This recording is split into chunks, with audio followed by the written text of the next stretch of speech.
on inflation preparedness. This was a long project, actually. I mean, it was not supposed to be long, but we started it actually when there was still kind of high inflation. And this is final presentation for the policy study, but we also decided to cooperate with the European Economic and Social Committee on this, because the committee also did its own work on the topic and considered it very relevant. And even though the inflation seems to be over in policy discussion, it's not so high, but we want to also just not talk only about inflations that happen, but about inflation preparedness, because this is something which is likely to happen again. And so in this way, this topic is still quite relevant.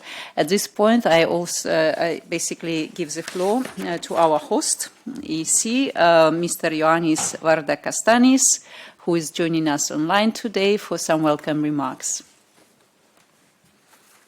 Thank you very much for giving me the floor, and I'm greeting you from Athens today. Unfortunately, I cannot be there in person. Distinguished speakers, ladies and gentlemen, I welcome you all, whether participating in person or joining us online. We are happy to host this event of the Foundation of European Progressive Studies on such an important and timely topic. The world is going through fundamental changes with major geopolitical shifts that challenge Europe's identity and role in the world.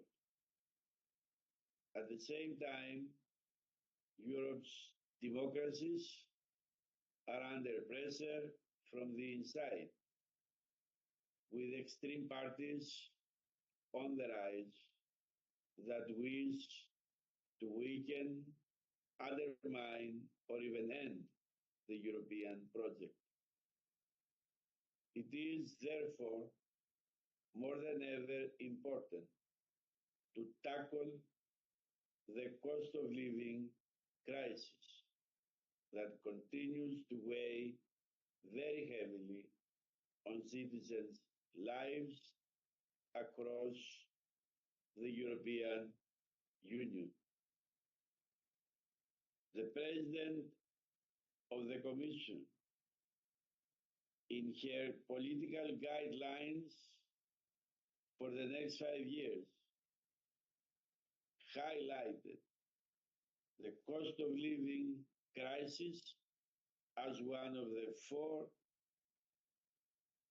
instabilities and insecurities Europeans are facing. It is clear how close to the hearts and minds of EU citizens this issue is from other issues if we make the comparison.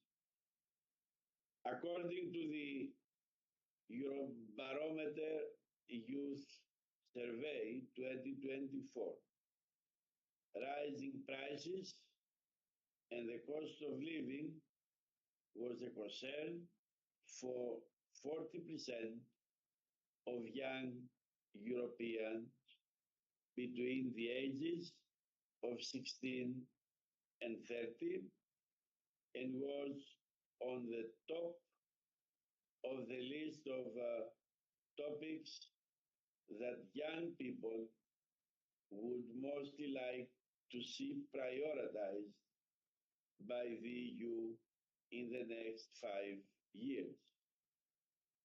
Furthermore, the Eurobarometer Winter 2025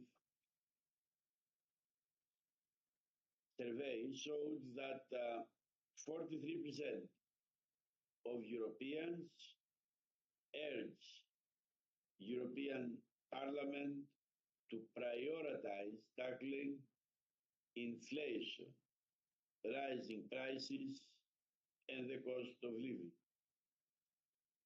The ESC, the House of European Organized Civil Society, could not stay out of this very important debate and situation, and could not turn an deaf ear, so to say, to citizens' pleas for action.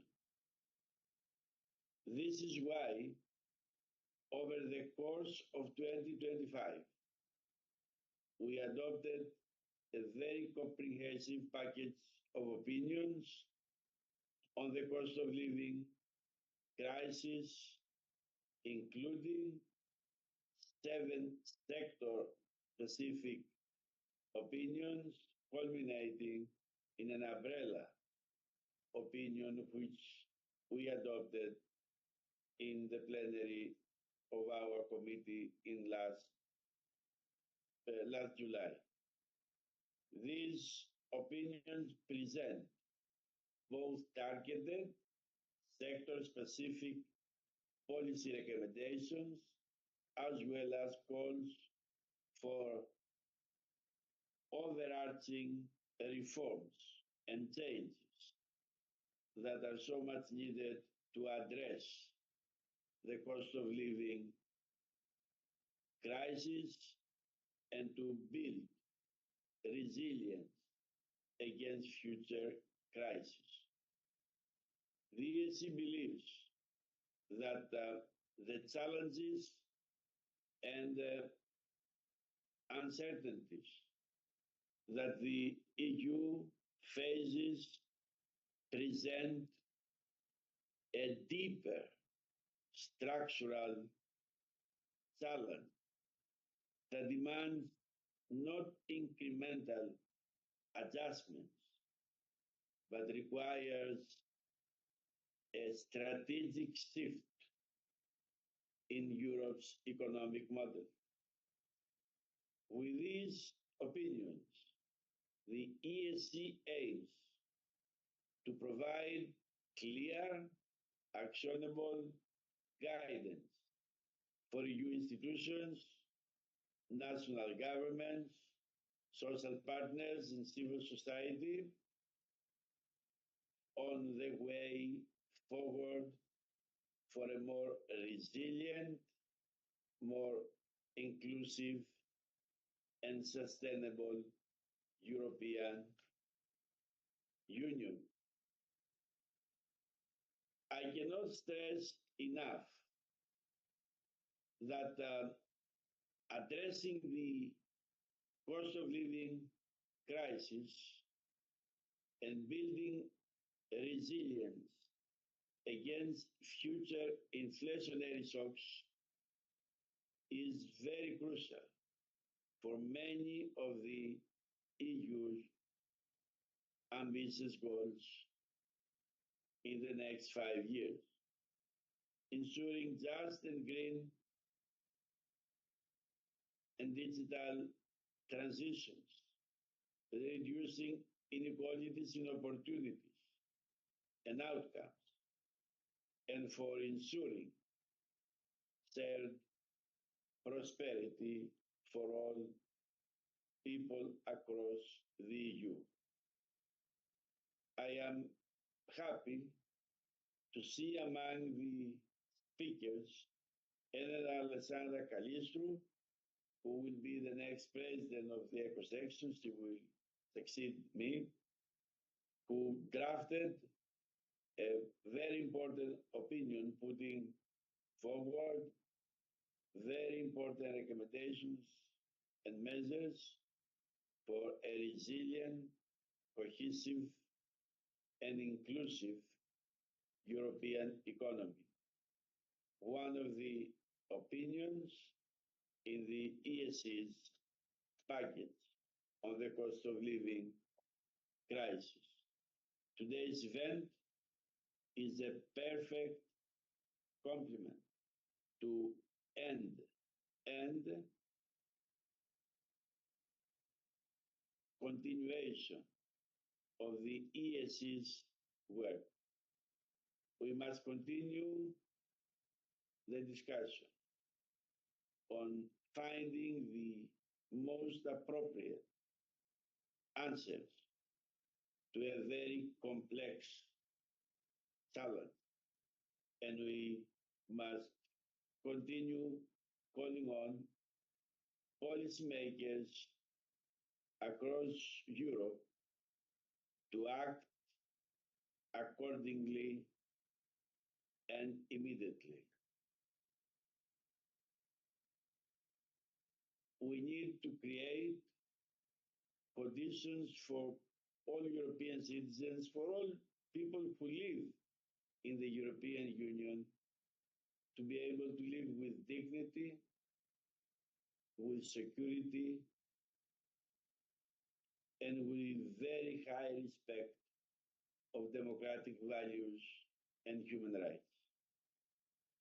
Otherwise, the economic situation, coupled with the major shifts we are facing, will undermine the basic principles that the Union has been founded on. Thank you very much.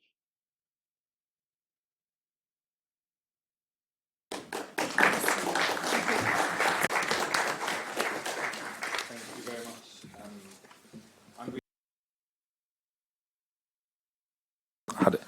Thank you very much. I'm really glad to be moderating this first panel. I'm Sebastian Mang. I'm Programme Lead for EU Policy at the New Economics Foundation.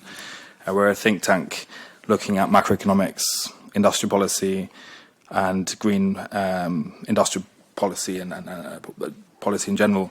And we wrote a report on monetary fiscal coordination, which is probably why I was asked to chair this panel. Maybe just as a introduction before we move over to the panelists. We often think about inflation in terms of yearly figures, but if you compare inflation of key essential goods over the last 5 years, you can see massive increases in prices for ordinary citizens in Europe. Bread and cereals has increased by 30%, milk, cheese and eggs by 37%, and vegetables by 29% compared to 5 years ago. Energy has also increased significantly in this time period. And so looking forward, we can't expect inflation to settle. The climate crisis is here and will speed up in the next few years.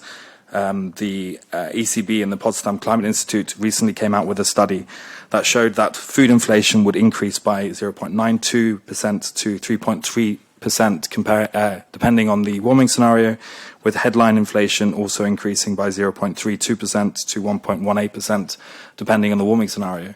So climate change will have an inflationary effect if we are not able to limit the worst effects. At the same time, tariffs and global instability will also have an impact on inflation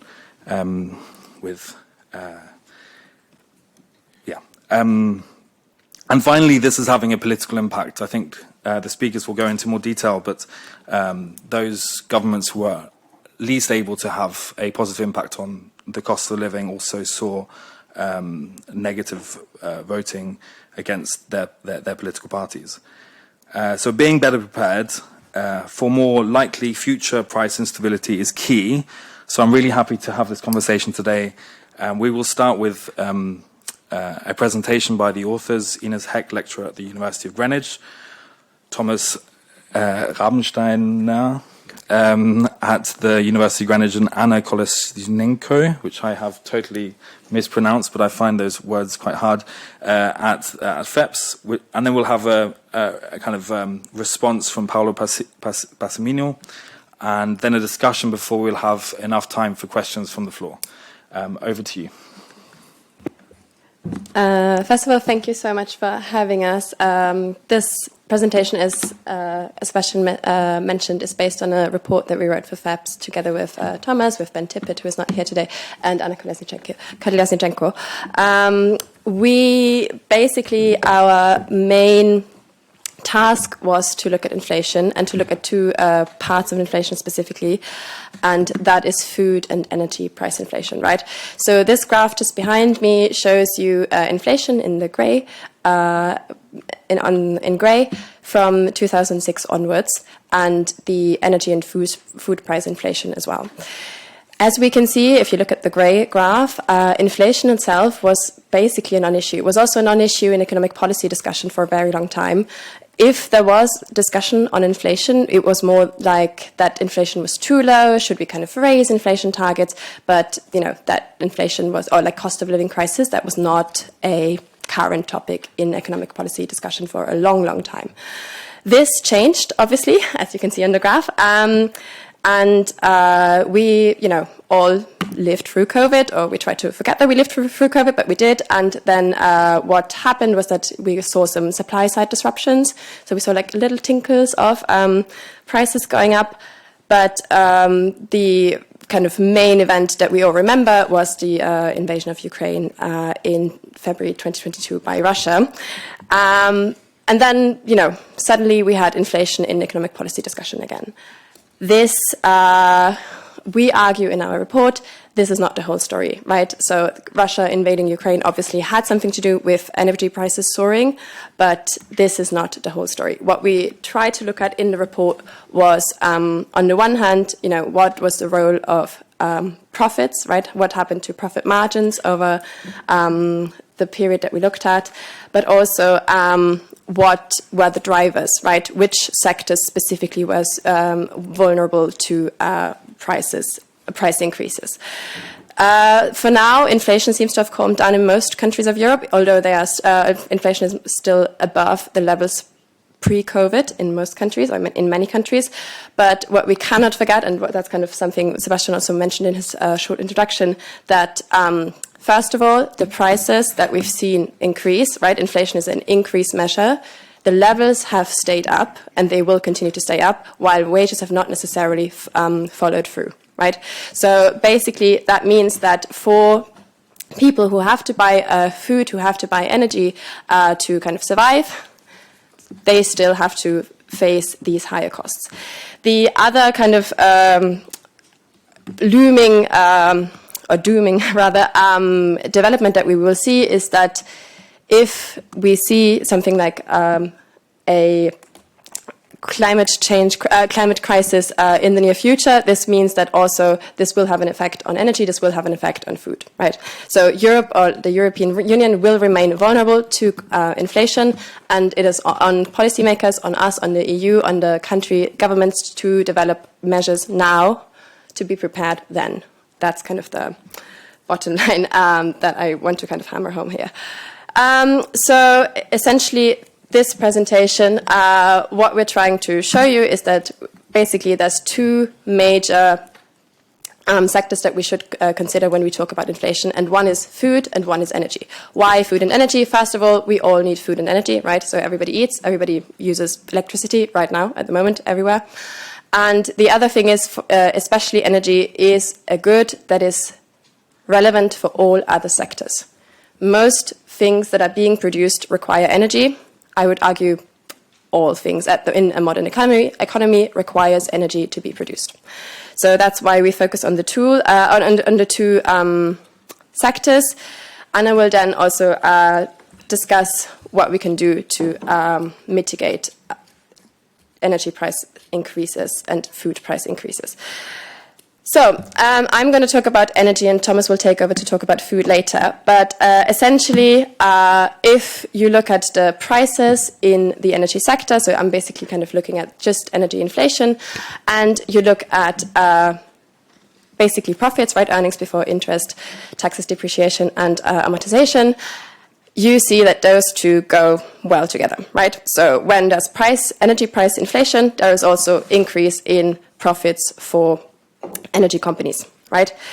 The interesting thing that we saw, or that we found, is that these price increases precede the invasion of Ukraine, right? So it's the invasion happened in February 2022, right?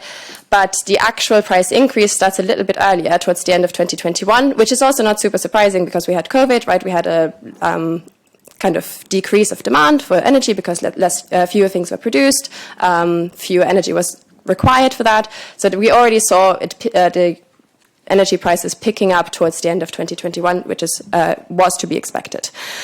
What was not to be expected was that energy price increase, if you look at the wholesale price of gas, for example, between summer 2021 and summer 2022, that increased tenfold. Okay, that was something that had to do with the invasion, but also had to do with how our energy markets are structured. Gas is crucial because of the way European energy markets work, but we can maybe discuss this later. The other thing that is really important to keep in mind is the suppliers of natural gas have changed since 2022. So when in 2022 or like late 2021, 40% were supplied by Russia, it's now around 8%, right? So that was a significant change in how energy works. As I said, at the same time as energy prices soaring, energy companies made bank, right? So what we did is we went through every single European Union country, and looked at the 3 largest electricity and gas suppliers, and tried to find them in the Orbis database, where you get like company data, and then that's how we made this graph essentially. It's not. It's only 65 companies because obviously some of the companies are multinationals, right? So the biggest supplier is also the biggest supplier in another country. So what we tried to also analyze is how did countries respond to these crisis, because obviously, inflation typically in economic policy is met with monetary policy. But since the root of this inflation seemed to be energy, right, politicians, policymakers seem to agree that there has to be more than only monetary policy involved. So that's there's basically 2 categories of what countries did. On the one hand, it was income support, right? Cash transfers, essentially protecting consumers and firms from increasing prices without directly affecting set prices, right? The other thing was price controls, which basically means you limit the price that energy can have, right? Which is a direct impact on price increases, which we would expect then energy inflation would be lower because you directly decrease the prices. So that would be kind of the expectation. That's what we try to look at empirically. And what we can see is that if you look at the x-axis here, that's the share of total spending, of countries' total spending on price controls as compared to income support. And we found that if countries spent more on price controls, relatively speaking, they also experienced lower energy price inflation, which makes sense, right? Because they literally interfere with the prices. So that was something that we found, and that was something that we could confirm. The period that we look at is, please pay attention to that y-axis, is 2021 to 2023, right? So the increase from 2021 to 2023. Something that I wanted to mention here, so basically there was countries like Spain, France, Portugal, which you will find towards the left-hand side, towards the right-hand side, and these countries spent the largest proportion of their spending on price controls. And what they also did which was very kind of unique among especially Western European countries, was wholesale price controls, right? So they essentially forced large suppliers to sell below market price to small suppliers so that energy prices could be kept low.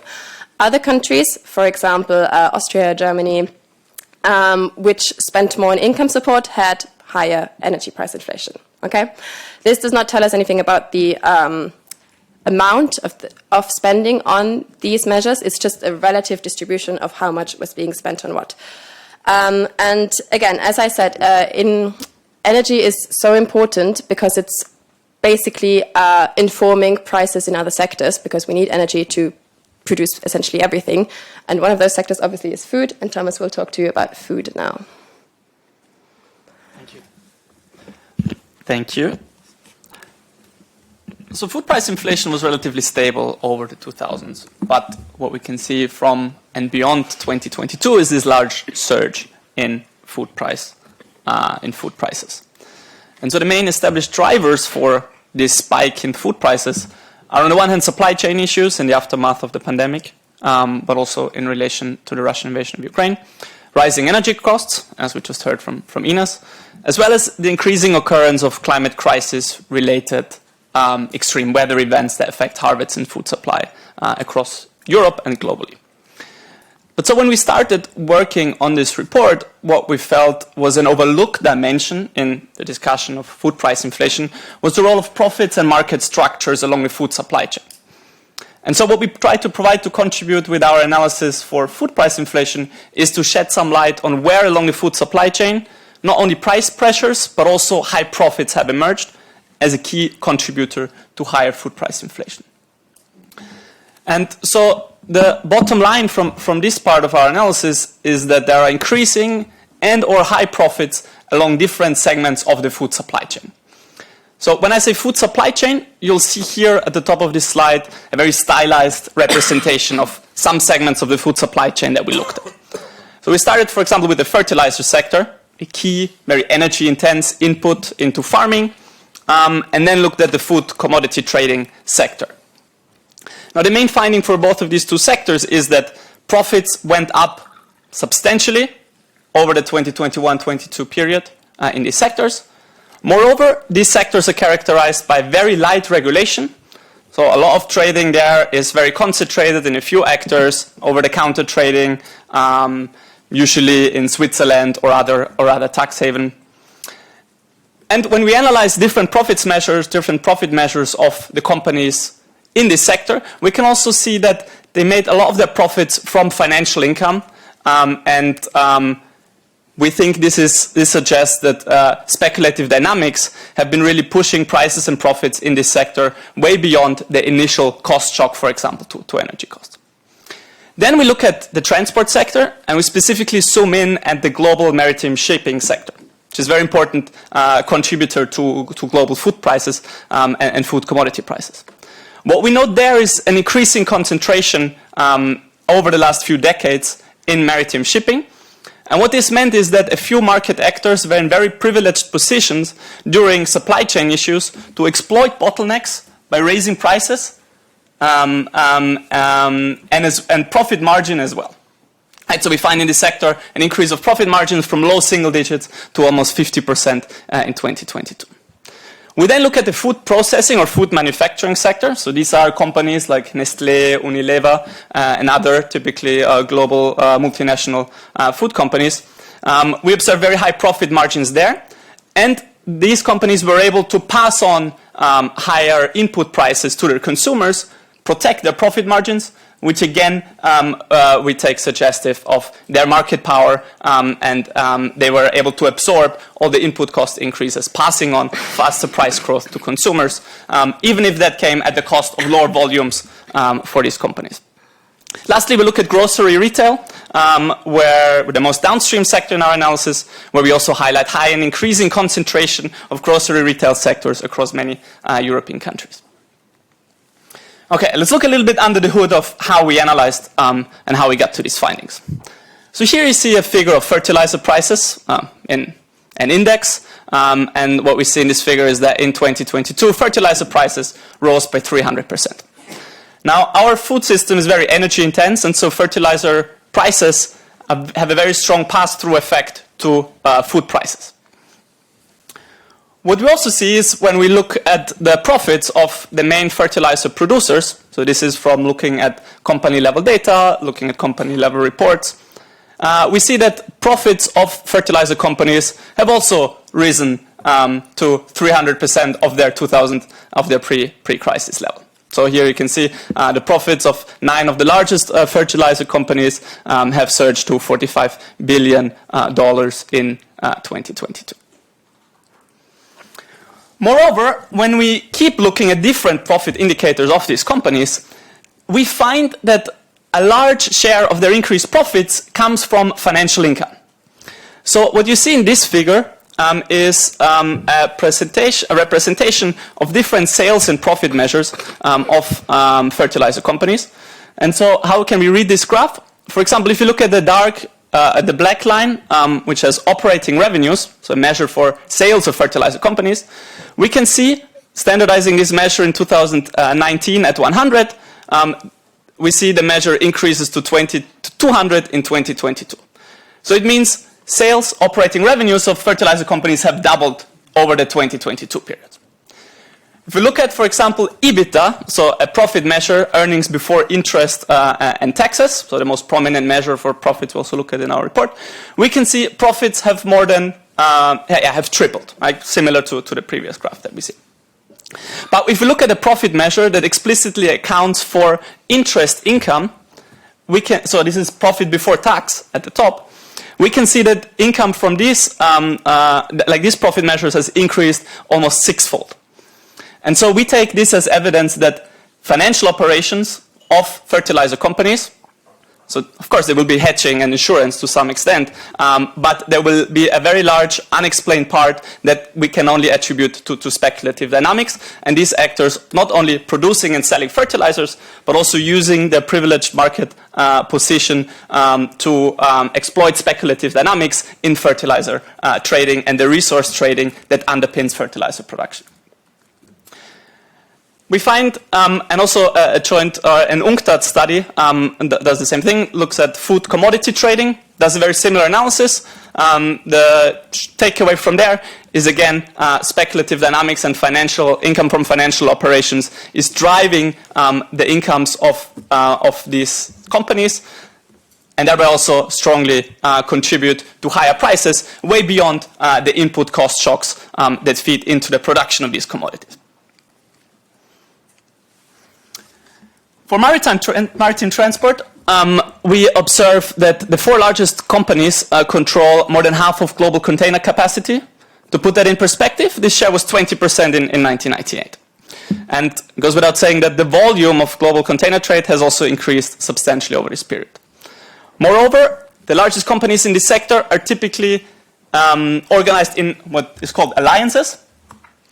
And if we just look at what is for Europe very important, the east-west shipping route, these three alliances control 95% of global container trade. Now, that is a high number, but it becomes particularly high, or becomes particularly important when we consider the supply disruptions and the trade disruptions that we have observed over the pandemic, where there was a shortage of ships, and this strong market concentration helped the firms in this sector to exploit supply chain bottlenecks to increase their prices and also their profits. So, for example, on the left-hand side on this figure, you see that the combined profits of some of the largest maritime shipping companies have increased from around 10-20 billion before to more than 100 billion in 2022. In profit margins, that's an increase, you can see on the right-hand side, from low single-digit levels to almost 50%. Our analysis for the profit margins of food manufacturers is as follows. So what you can see here is, for example, Nestlé has consistently high profit margins of around 15% on average over the last couple of years, something that is reflected also in the other companies here. So these are very handsome, very large profit margins in sectoral, but also in broader economic perspective. And it seems like these companies were able to keep up their profit margins. So Nestlé maybe has a small drop in 2022, but the others were largely able to keep their profit margins really high, meaning even though they had cost shocks into the inputs of their food production, they were really able to pass on and protect their markups and profit margins, which is again indicative of the market power these companies enjoy in the global food production system. Specifically, what we also observe is that companies change their strategy from selling more to selling more expensive stuff. So, for example, if we look at data from Nestlé, we find that their volume growth, which you can see here in the red bar for each year. On the left side, you see data for the whole world, and on the right side for Europe. Volume growth has almost subsided. There's hardly any volume growth for Nestlé sales in 2022 and 2023. But we've seen really the shift of higher price growth. Okay, so this can mean multiple things, but one very plausible interpretation is that Nestlé and other food companies have focused on increasing food prices instead of selling more products. Lastly, we looked at the grocery retail sector. Here we were able to look at country-level data across EU countries. One of the concentration measures that we use is the share of the top 4 retailers in each country. So, for example, if you look at the first line, Finland, what this graph shows is that in the first year of our analysis, 2014, the 4 largest retailers in Finland had a little bit less than 90% of market share of the overall retail trade. And the market share has increased, so the arrow goes to the right, to even quite above 90% in 2023. So here we can see a more diverse picture. We see, for example, Austria, Bulgaria, or Switzerland, or other countries with very high grocery retail concentration. We see the countries at the top, Netherlands, Finland, Germany, with increases in concentration. But there's also some countries where grocery retail concentration decreases. Now, we do not find a strong link between concentration itself and prices. We think this is also because many of the food price pressures arise further or earlier in the food supply chain. But we still think like these concentration trends and market power trends are also something we want to consider for future preparedness. Okay, this was it for the food part. I'll now hand over to Anna for the toolkit that we propose. So looking at this kind of reasons for inflation, we then, of course, thought about measures. Not only us, there are also other researchers who do this. And so we propose to think of it in a kind of time-wise way, because some measures can be done much before as preparedness or prevention. Okay, so we call it prevention, which is like doing something systematic kind of measures, then preparedness, then which comes already when inflation happened is reduction, and then mitigation. And so, as we know, monetary policy acts only at the reduction stage when things are already happening, but what we show here and suggest that there is much more that can be done. And of course, European Union has been doing already some of the measures during the crisis and now in its aftermath, but let's see just a little bit. We think that basically it's not enough what is being done right now. So just quickly, I will just list them. For prevention. We can eliminate vulnerabilities in the supply chain, which is happening now. Increase domestic production through industrial policy. Somehow, yes.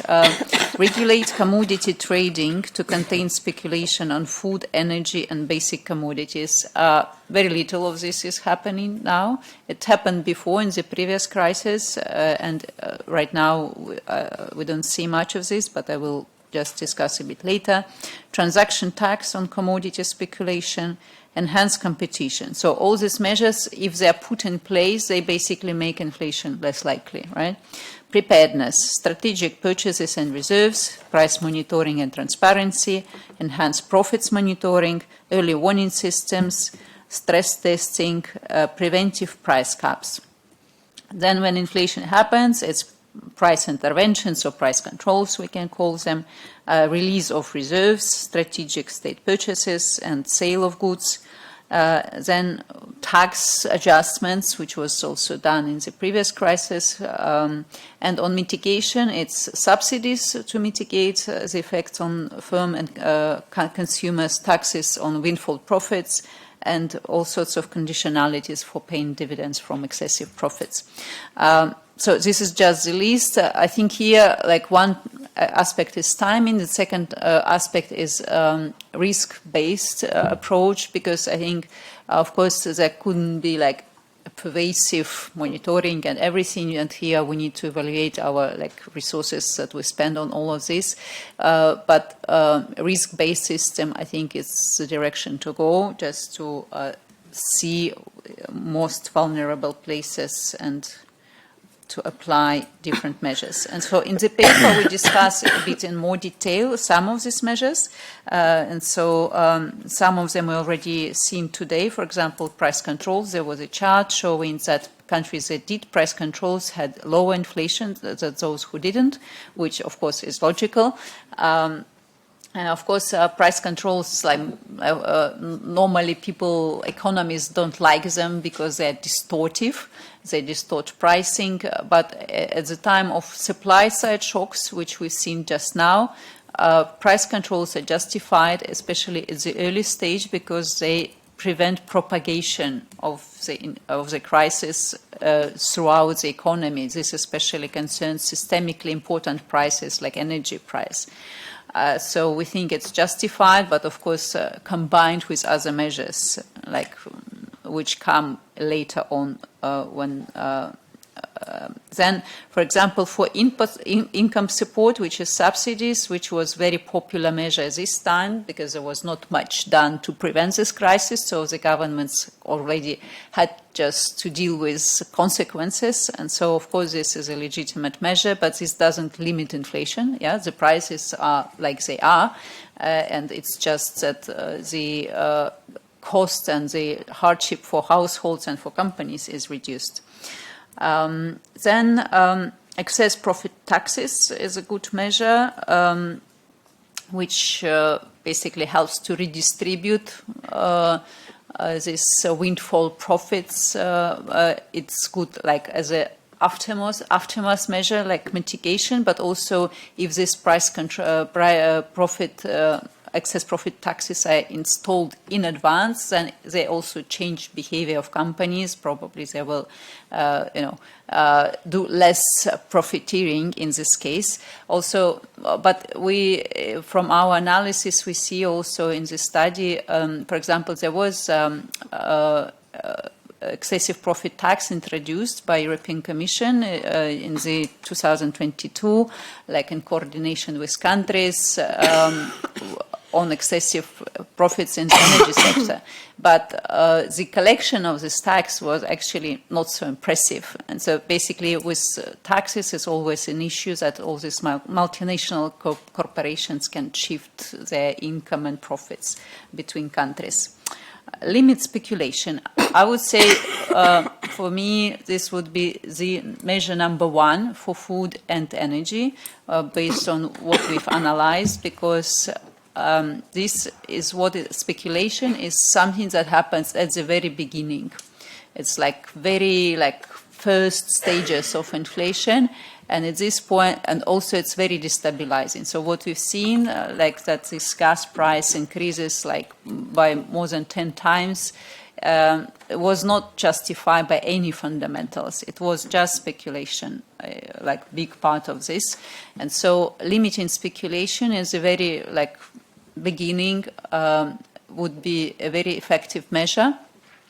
We've seen that in the electricity market reform that the European Union has done, there was attempt to actually limit the transmission of gas price volatility into electricity price. Lots of discussion. Basically, the scheme, the pricing formula remained intact.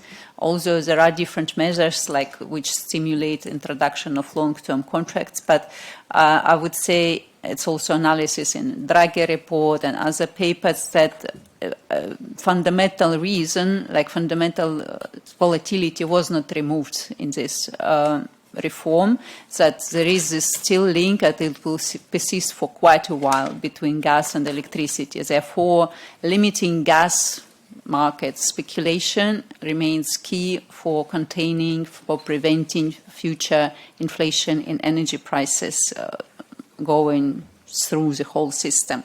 The same concerns food. On food, actually, I was really astonished that almost nothing was done. Actually, nothing on food speculation in this round of crisis.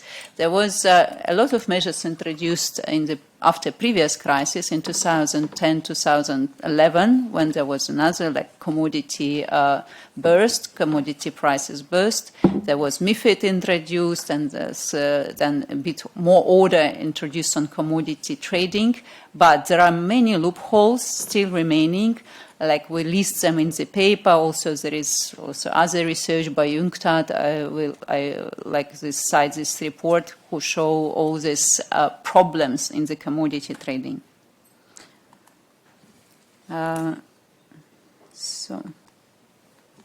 Okay, sorry.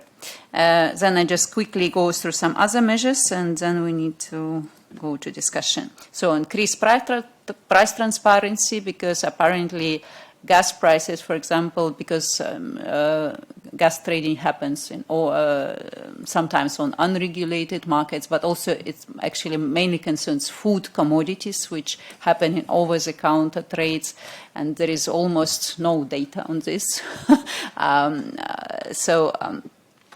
Also, there are other like price points, like in retail, which can also be better monitored.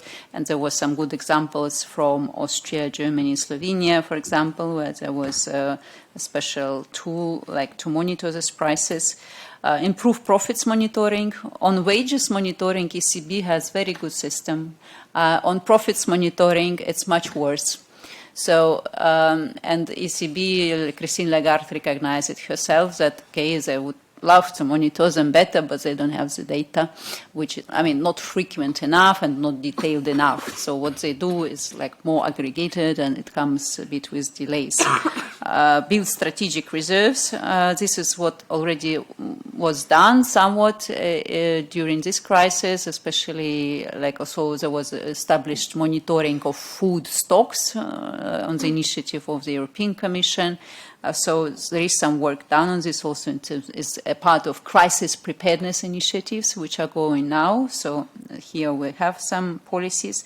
Reduce fossil fuel dependency. This is more like long-term measure, but we know like where we're moving, so we're moving there. But in terms of price of electricity, gas is likely to remain defining input actually in Europe for a while. So I would say I stop here. We have, of course, much more, but it's good. It's better we start discussing, and yeah. Thank you very much. Thank you very much. Maybe just over to you, Paolo, whether you had any reflections from the presentation and from the report. Thank you, Sebastian. And thank you very much, Anna, Ines, and Thomas for this work, but also for inviting me to this fascinating debate, because I think we work on many different aspects, but as Ioannis Vardakastanis has highlighted, this issue is one of the closest one to the minds of the citizens. And it's also fascinating for an economist to work on it, for the technicalities, but also for the political and policy implications on people. Let me say first, maybe I would like to say a few words about the context. I think we should keep in mind that after the financial crisis of 2008, 2009, we lived for more than a decade in a world, in particular in Europe and in particular in the euro area, in a world of chronic lack of aggregate demand. That was the world in which we lived. Since the pandemic and the several disruptions that we have had, several supply-side shocks we have had, we live in a world of a chronic insufficiency of aggregate supply. So the world has changed completely. The context has changed. And many things, of course, depend on many factors. Let's say, from a very simplistic macroeconomic perspective, this is my reading. So we moved from a situation in which aggregate demand was not enough, and we kept improving the supply side, while it was the demand side the problem. Today, we are in a context in which various shocks, and we will go through them, have all the same direction, which is reducing aggregate supply. So I would start whatever I say from this perspective. So in this perspective, it makes sense to have, let's say, lower inflation, interest rate at zero lower bound, and a lot of attempts to increase demand stimulus in the previous context. Today, it makes sense to focus on how to improve conditions on the supply side and maybe contain the demand side in general. Now, in the specific case of your analysis, as I said, I was happy to read and I'm happy to comment your work because it has huge merit of dissecting some specific feature of the current context in terms of rising prices, in particular in the energy sector and in the food sector. Something here that I would also like to highlight, that it was evident in your first slide, is that the two are not the same and the two do not happen at the same time. So energy prices reflect, let's say, bottlenecks on the supply side as an input to the production, while food prices are rather an output of the production process. And in fact, there is a lag of at least 1 year or two in the peak of the prices of the two series. And this is also important to keep in mind for the type of measures that one wants to recommend. There is a lag there. As a discussant of the paper, my role is to try to find whatever possible, not criticism, but way to improve it. So I apologize for that. But in particular, the first thing that came to my mind is that it's true that the series, in particular the time series that you show, but also some charts, suggest a link between profit margins, markups, and rising prices. But the causal link probably could be further investigated with some, some econometric analysis. Of course, also econometrics can be, let's say, twisted according to your preferred results. But the causal link, I think, could be further analyzed. Another constant, sorry if I come back to the context, of the new context is, something that the new context, everybody says, is very volatile. A lot of shocks, a lot of, let's say, different attempts to cope with these shocks, but there is one constant in the new environment compared to the previous one. And the constant is uncertainty. Uncertainty is the new normal, and uncertainty is very inflationary. Uncertainty means a permanent negative shock on the supply side. This is also something that we should keep in mind. Again, on your analysis, you show the link and the correlation between the share of measures and the rising prices. Others suggest that if you look at the total amounts rather than the share, you may have different results. I think that we should not, let's say, restrict the options of this kind of analysis. So we should look at all possible variables in terms of dependent variables and independent variables.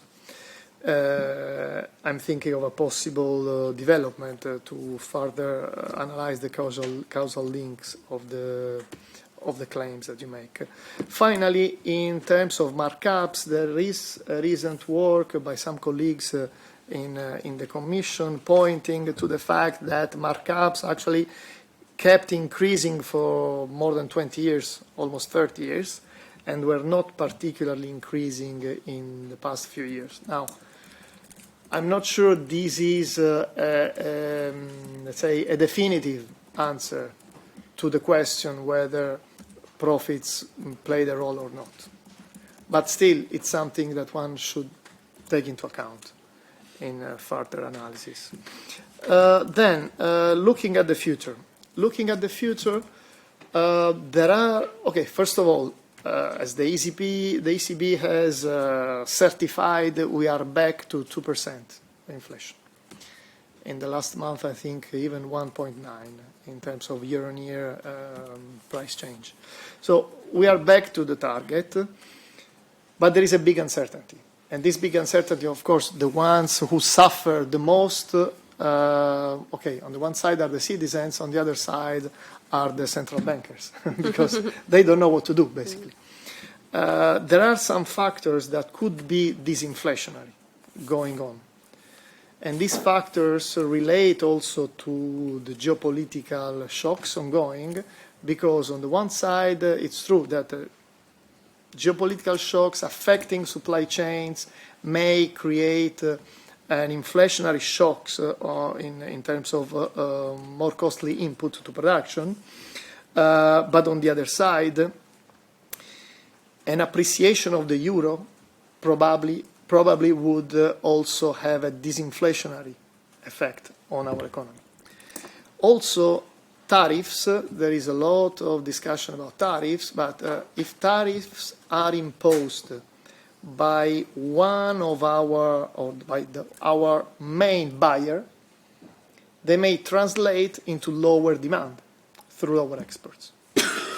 Of course, provided there is no domestic demand compensation on our side. So there are factors that point to possibly disinflationary events in the future. Now, in particular, what should policymakers keep in mind? And this is something absolutely not new and something that I know you have been reflecting on. Also, Sebastian, I think we have been discussing once about this. And it's clear that monetary and fiscal policy coordination is important.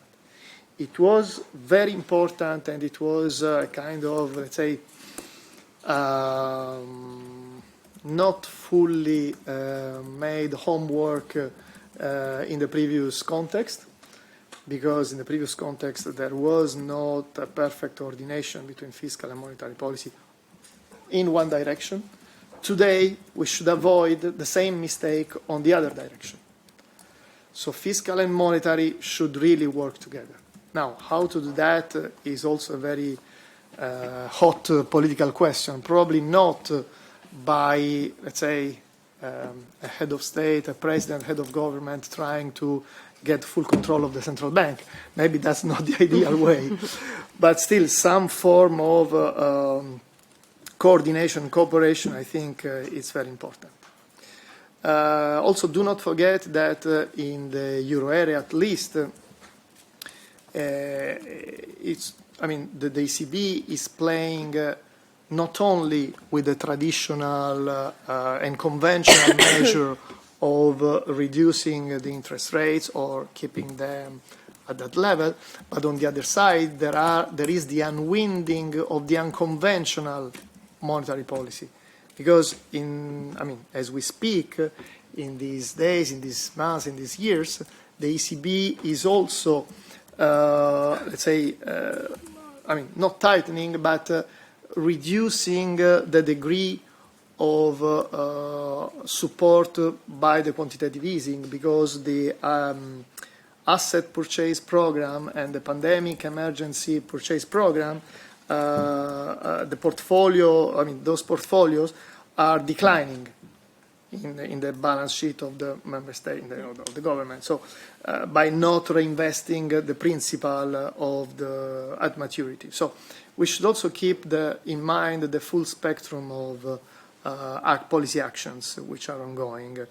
Finally, on your suggestions of measures, I think, of course, many of them make sense, but I think we should first try to classify them in terms of which side of the economy they reach, the supply side or the demand side. And I think this is important precisely because of what I said at the beginning, because of the new context. In a new context of insufficient aggregate supply, there are two ways to restore balance. One is by trying to boost the supply side. So a positive counter shock on the supply side. And there are various ways. Another way, which is too easy and I think not the best one, is to destroy demand up to a level compatible with the lower supply. And I think, unfortunately, that's the easiest way for policymakers. Thank you. Thank you very much. I had a few questions prepared, but I feel like that was really interesting, Paolo. And so I'd like to pass it on again to see whether there's some reactions from your side. But maybe first, on the point around Trump, I think you were referring to Trump trying to taking over the Fed. I think in Europe we do have the advantage that the ECB would be a lot harder to overcome. There's a lot more checks and balances in the EU, which also allows us to think a bit more creatively, I think, about how we could do monetary fiscal coordination. Because there is not the risk like we have in the US, where there is an autocrat who is trying to take over the Fed in that way. I'm allowed to say that. No, you can't. And then secondly, I think that the question of synergies.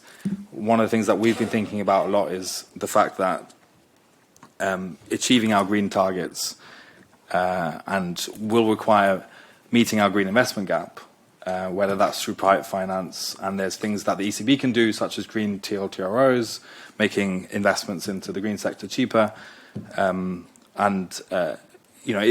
from a monetary policy perspective a good thing, and therefore that synergy is in the interest of the primary mandate. And I wonder whether panelists could also reflect on this synergy as we go down the route. Maybe we can start with Thomas and end with Anna, before there should be enough time for at least one round of questions. I can go first, but maybe I keep the synergies. Maybe I'll keep the synergies for last. Thanks, Paolo, for the great comments and thought-provoking critique also. And thanks also, Sebastian, for your questions. I will briefly speak about aggregate demand, causal links, inflationary environment, maybe synergies, but you interrupt me if I speak too long. I think that the demand and the supply side are maybe more linked than a neat separation in the demand and supply side would suggest. I would think the supply side issues we have in the European economy today are exactly the outcome of years of low and insufficient aggregate demand in providing the infrastructure, in providing the production capacity to do. So I was also thinking that something like price controls, would you consider them as demand or a supply side measure? Because I think many of the policy measures that we have are, they would have different mechanisms through which they work. Like, let's say, price controls, they would enhance supply because it would, price controls on energy, enhance supply in the agricultural sector because it reduces the input costs that farmers are facing. At the same time, it also creates space for demand for other aspects or sectors of the economy. So my question would be, what do we gain from a clear separation? We think we do a good effort in outlining the different channels through which these price controls work. Yeah, I would really be curious to discuss a little bit more on, can we really so neatly speak about demand and supply, and does that matter for the crisis that we have at hand here? I completely agree with your point that it would be great to have stronger causal links and clear causal understanding of, are profits causing inflation? Are they more a side product of increasing prices? Who are the evil actors driving this inflation? This is not something that we are able to provide, but what we provide with this analysis is, okay, somewhere has the pie of the economy gone. It has ended up in the pockets and as shares of income into these specific companies. And when we come to, okay, how are we now going to fund all sorts of other measures? How are we going to try to find resources to tackle the cost of living crisis? I think our analysis then gives us some idea on, okay, where we should look for, where is the value that has been produced, where has it ended up. Now, for this study, unfortunately, we were not able to look at a clear causal identification of the profit-price links. Unfortunately, there's not much other work on this also out there, particularly once we start looking at subsectors and really want to look at what is happening in sectors of the supply chain, what is happening in individual companies even. So yeah, we hope we still have an important contribution for this to say, but if you have any thoughts, it would be great to think about maybe research designs on how to get a stronger causal understanding of these links. I also think that theoretically we could have done a stronger made a stronger point in this report on like outlining how are margins and markups, for example, linked. We here refer to more other work to have more space maybe for the policy aspects. Inflation has come down, but let's say the two economies where I most strongly work at or see myself based are the UK and Austria. Both of these countries still have inflation rate of 4%, still have very high food price inflation. Yeah, unfortunately, this is still a very recent topic as we sit here today for many European economies. Okay, maybe I'll pass on. Yeah. Okay, thank you. Yeah, thank you so much for your comments. Yeah, so I find it very interesting that you kind of contextualize it as low demand and then we moved into low supply. Because like another thing that we didn't really mention, but I think that is kind of intricately linked to that is that we are experiencing low growth in general, right? So we like since basically the great financial crisis, most European economies are not growing. Like per capita, I just looked at the data recently, per capita, all of those economies are not growing. It's like when they're growing, it's, immigration. But per capita, we're not growing. This is a productivity growth issue, which I would, which often is classified as a supply side issue, which I disagree with because it is as much as a demand side issue as it is a supply side issue. But that's intricately linked with inflation, because if we kind of look at, theoretically, inflation and growth, they are also not super separate from each other. The causality thing, so what we try to do initially, we try to do like country level causality, which is impossible because of the international nature of these companies. You can't basically isolate the country level in energy inflation, which is very, very different. Like you had levels like 100% in Estonia, for example, in 2022. And then France, which kind of kept it, because of the market structure, it's completely different, quite low. So it was kind of impossible. The other thing that is really something that we tried to look at, which we didn't include in the report, is like, who is the biggest energy supplier? And if they are state-owned, does that have an impact on energy prices? Which I would argue yes, but we can discuss that later. The other thing, disinflationary pressures, yes, maybe. But if you look at, I just looked it up really quickly now. If you look at food prices, they are food price inflation is still way below headline inflation, HICP. And if you look at how wages have kept up, especially if you look at the distribution along wages, this is still, we're talking about levels. The level of food prices is a lot higher now than it was in 2019, which still impacts everyday life for everyone, essentially. Which, I would say, well, okay, we can talk about disinflationary pressures theoretically, but for, like, as a material situation, we still have high food prices and we still have people who struggle to afford food. So therefore, I think talking about disinflationary pressures is a little bit nice, but it's also like a bit more a theoretical discussion rather than like something that is urgent, like politically, in my opinion, at least. I think that's everything I wanted to say. Sorry. I will be very quick because I think we need to go to Q&A. So my comment would be more like on this monetary authorities mandate, central bank mandate, and policy coordination.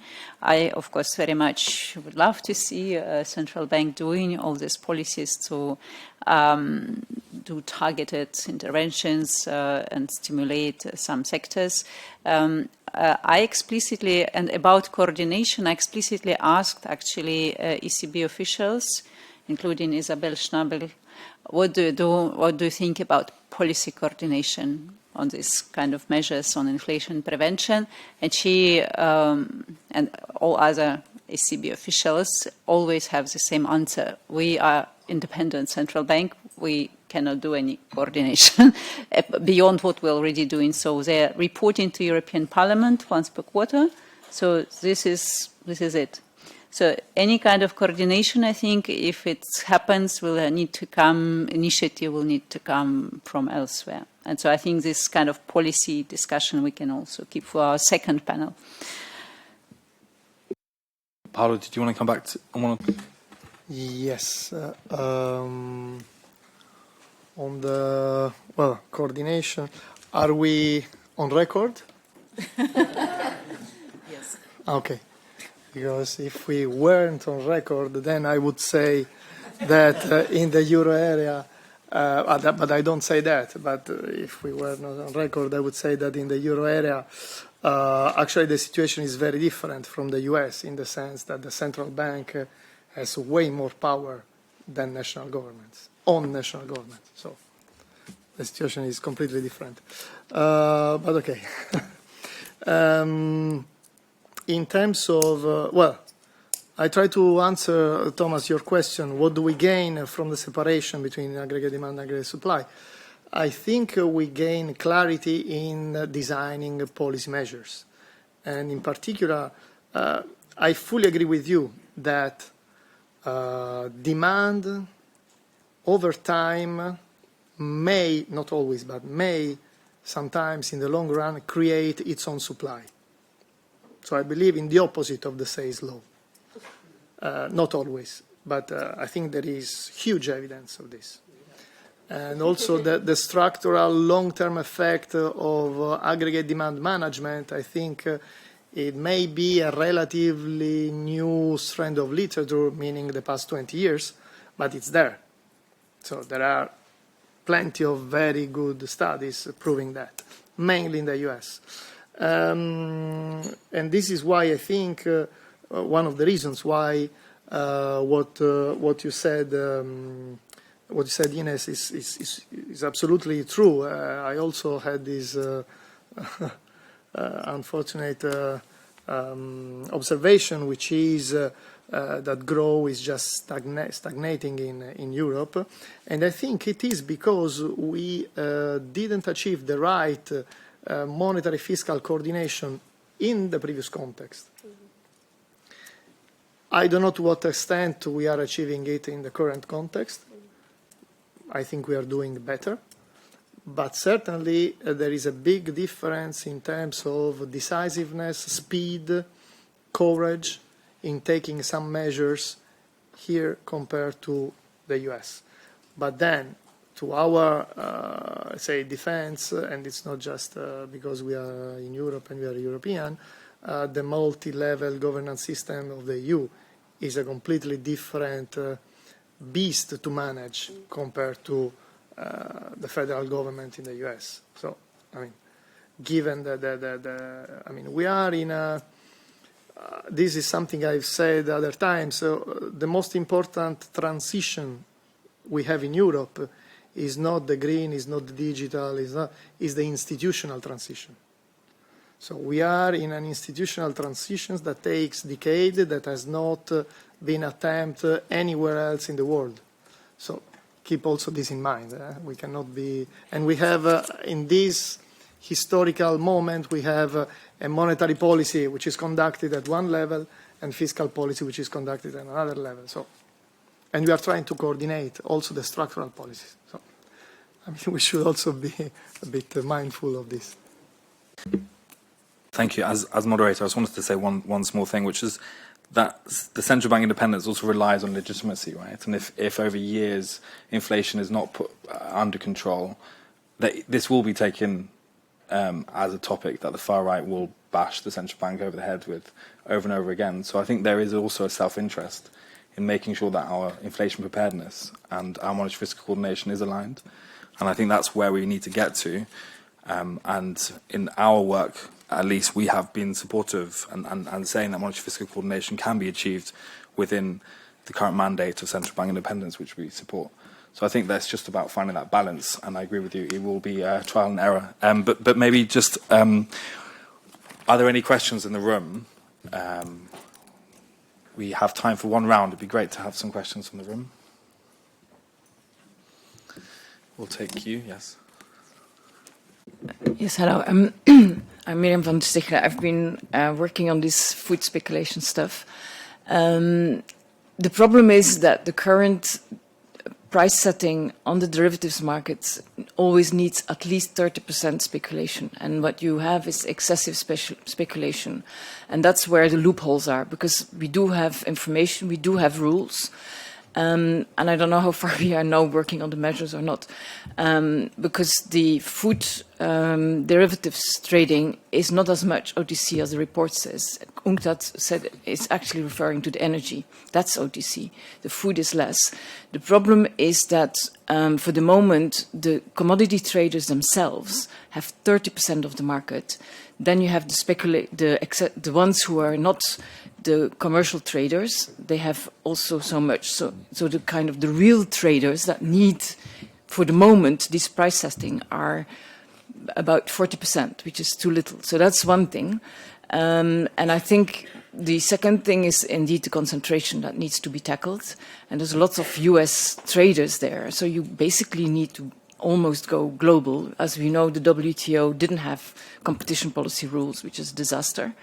So that's one of the things. And one thing that I think if you want to stop the commodity traders themselves to speculate, which I think they really do, as you are showing, through their profits, is this rule on ancillary activity. That needs to be changed in Europe. And I have been trying to propose that, of course, as you're saying, lobbying and going against and so on.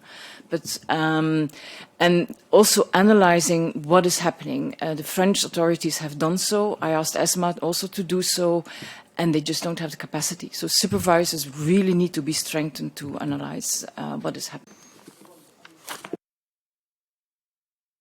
One of them, but I have some other questions, but I think that's for the second panel. Thank you. I saw another question over there. Maybe you could find a microphone just there.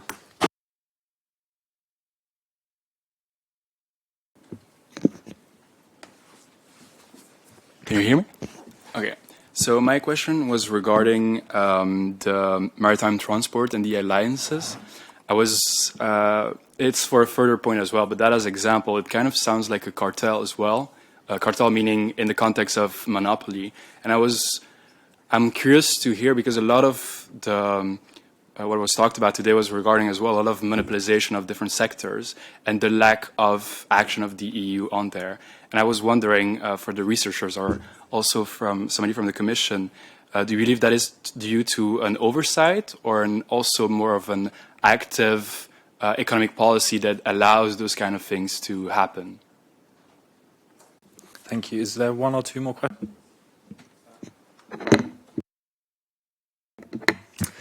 Yes, hello.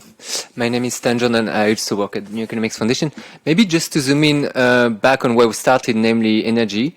There are several studies from IMF, Bank of Spain as well, the Central Bank of Spain, that has proven that, or at least shown econometrically, that renewable energy help lower inflation and especially HSP inflation. So I wonder, like, to what extent, well, in the set of measures you propose, like, what would you do as well to accelerate that, right? Because the sooner we, and again, it's both supply and aggregate and demand, because, you know, you can increase supply of renewable energy, but you can also suppress demand for energy and, you know, through energy consumption, through energy efficiency and so on. So what are there more key measures you would propose on that front? Because beyond the reducing fossil fuel dependence, I think we need to unpack this a bit more. Thank you. And the final question just here. Oh, sorry. You have to press one more time. Okay. Can I be here? Yeah. Andrew Watt from the ETY here in Brussels. I mean, I could ask an extremely short question and associated with a very quick comment, if you like. Well, the question will be, the researchers, did you deliberately take a decision not to include a discussion of wage policy in terms of the propagation of inflation. I could add a short comment to that if you want, but I don't know whether that's an issue maybe for the second part of the debate. If not, if you give me 1 minute, I can make it up. Okay. I mean, in my assessment, looking now backwards at the data over the inflationary period and the subsequent period. I mean, if you look at the situation in Germany, thankfully now we're at a fairly sort of Goldilocks situation. I think with a sort of 4% nominal wage increases, inflation is back at 2%. So workers are getting a 2% annual real wage increase, which has gone a long way to recouping the losses that they experienced during the inflationary period. So I think that's really a key role. I mean, wage policy has also a difficult role to play. Like monetary policy, when a shock hits, how to react. I mean, a colleague mentioned the Austrian case, where inflation is still at 4%, and there are a number of reasons I think for that. But one is a little bit the way wage policy reacted in Austria compared to Germany. And I think the use of these one-off annual payments, which are tax subsidised in the German case, sort of helped to avoid locking in a sort of inflationary dynamic, and that's something maybe you could consider for your analysis.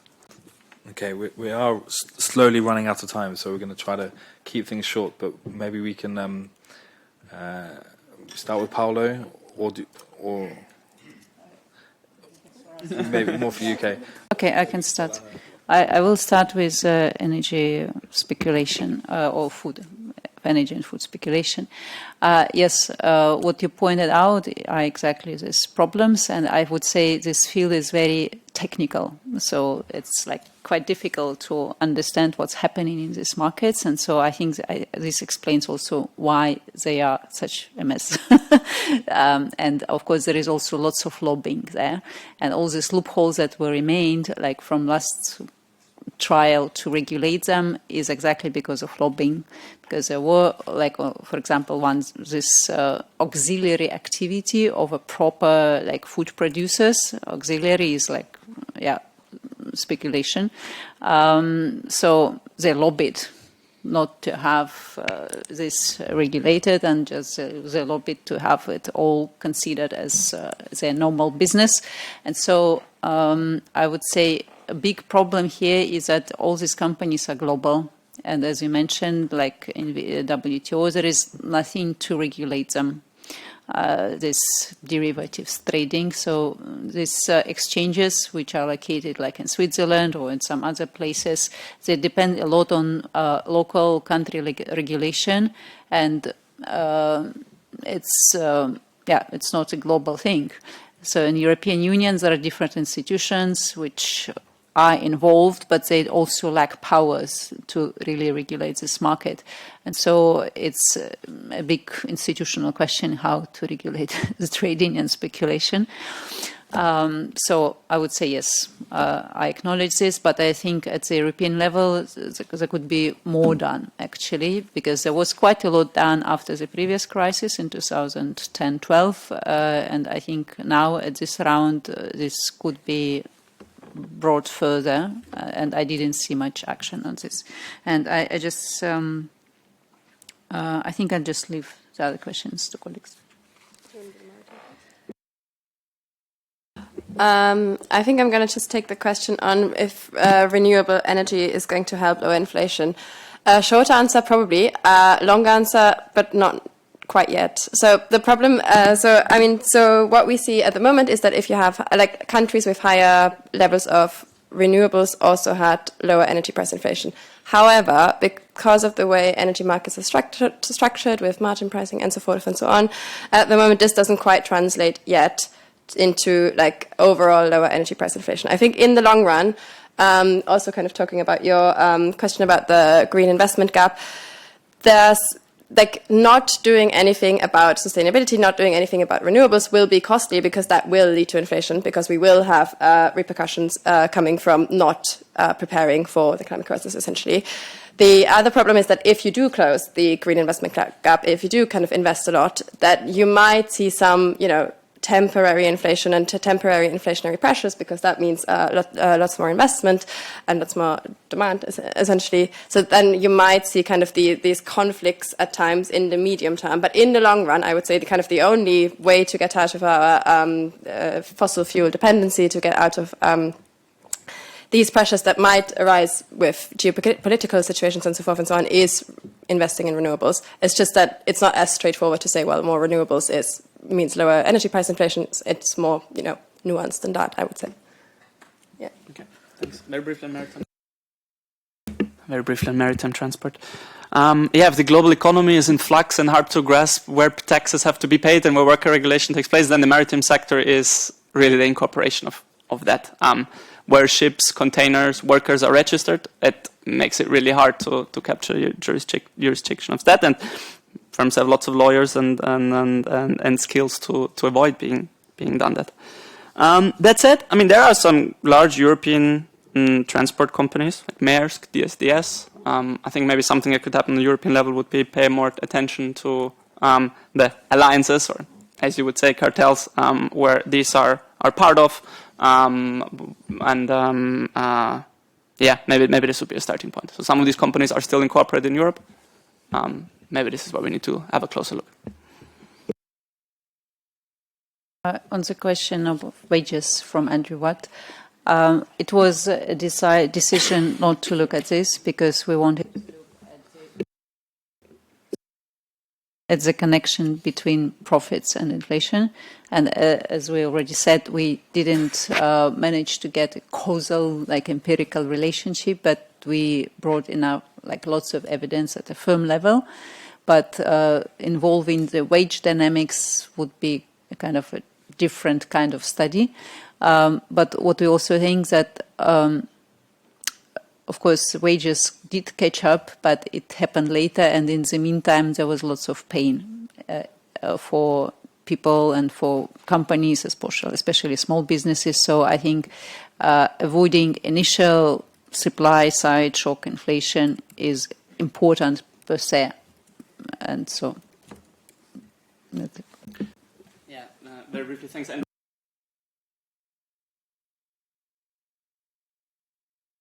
Important to recognize how wages are distributed and how they become increasingly concentrated at the top. I've been doing lots of work with my colleagues at Greenwich also on wage inequality. And I think what we see there over the last years is also that more higher paid, more regular and full-time employment they have gained, but there's very little wage growth towards more at the bottom of the distribution. And I think, but on a more general level, we also have to rethink all inflation-linked indexation of either wages, or what we have perversely in Austria is rents are linked to inflation. So if their CPI goes up, then rents also are going up, which is another propagation mechanism that I think it feels quite bizarre in this environment. Thanks. Thank you very much. This has really been an interesting conversation. I think my takeaway is that we need to be looking at this issue now and not wait until the next crisis comes.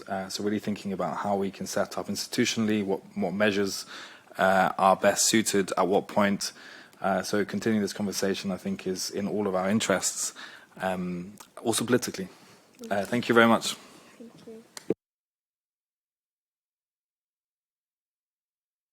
we have 15 minutes coffee break, and then we come back exactly for this policy discussion.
I will make a quick announcement. We're just waiting for Mohammed Shahim, our keynote, to arrive. He was delayed a little bit, but it's happening soon. So It will be part of the autumn package.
Good afternoon, dear colleagues, ladies and gentlemen. Let's continue our conference with discussion on the policy framework. I think from the first panel and the authors of this study, we received an excellent analysis of how inflation and the cost of living crisis, especially from the food and energy side, developed in the recent years, and what kind of policy options existed in practice, what kind of policy toolkit can exist theoretically. In the next part, we would like to focus on a potential EU framework, what a European Union role could be in this regard.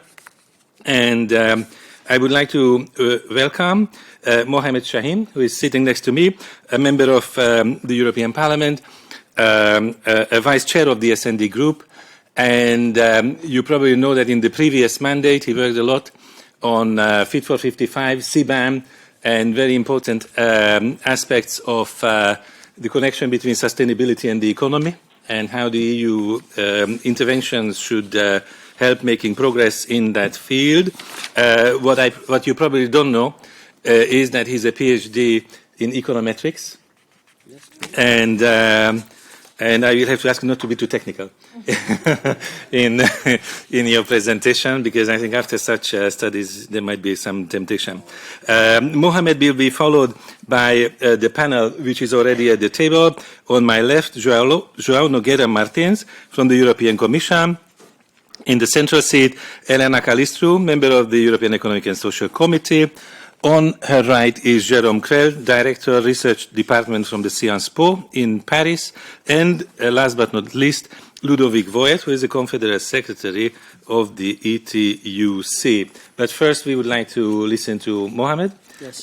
Feel free to elaborate on the subject, and we will prepare some tough questions to you. Yes, and I unfortunately have to soon also go, because we are dealing a lot in the European Parliament now with the, let's say, State of the Union and the MFF, and that's also part of my responsibility. But what I wanted to say today is a bit less technical than you maybe expected, because the title, I think, of this panel is quite captivating already.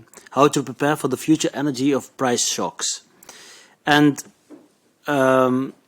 of course, we can go through all the different policy options that I think have been on the table for quite a while. The electricity price decoupling, our dependency on oil and fossil fuels in general, supply chain disruptions. We can go through many of these elements.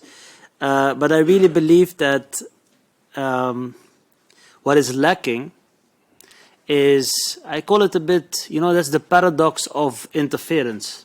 When you interfere, when there's a crisis, people can see that politicians can come with policies to tackle the crisis. The problem is what happens between crises.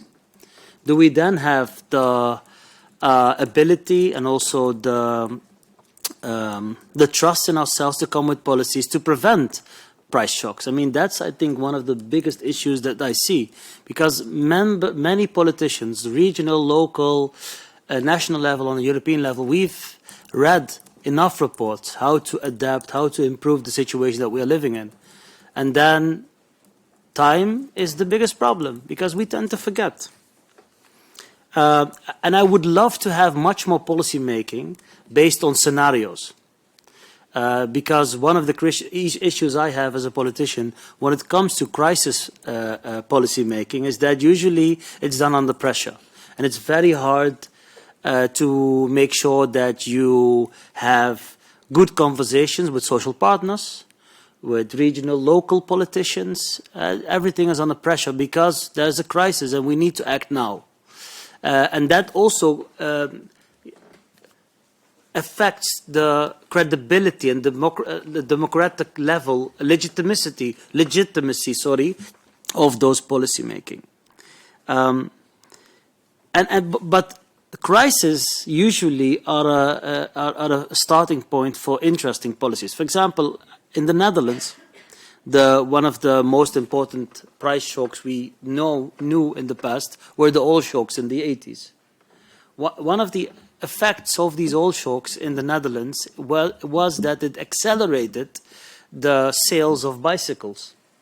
And it created national policies on becoming a bicycling country. Basically,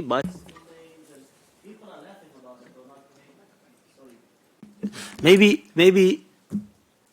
Okay, it's not an example that people I think are aware of, but it was actually quite good policy making.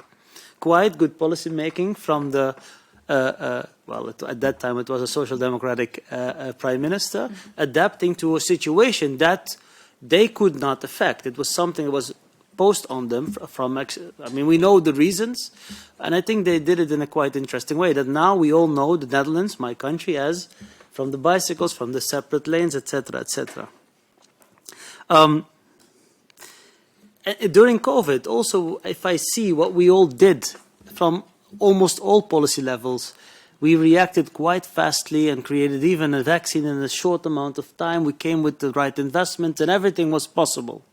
During the energy crisis, if you look at how many money was used to compensate consumers, small, medium enterprises, if we would have used those funds for sustainable energy to maybe even increase the share of sustainable energy, to decouple a bit the price a bit more by integrating sustainable energy more into our energy system from gas, we would have been better prepared. But before the crisis, there was no fund, there was no sense of urgency, and this is the dilemma that's been that we see on and on and on when we see a crisis. And I think this is something we have to try to overcome, because the longer you wait, the more the momentum slips away.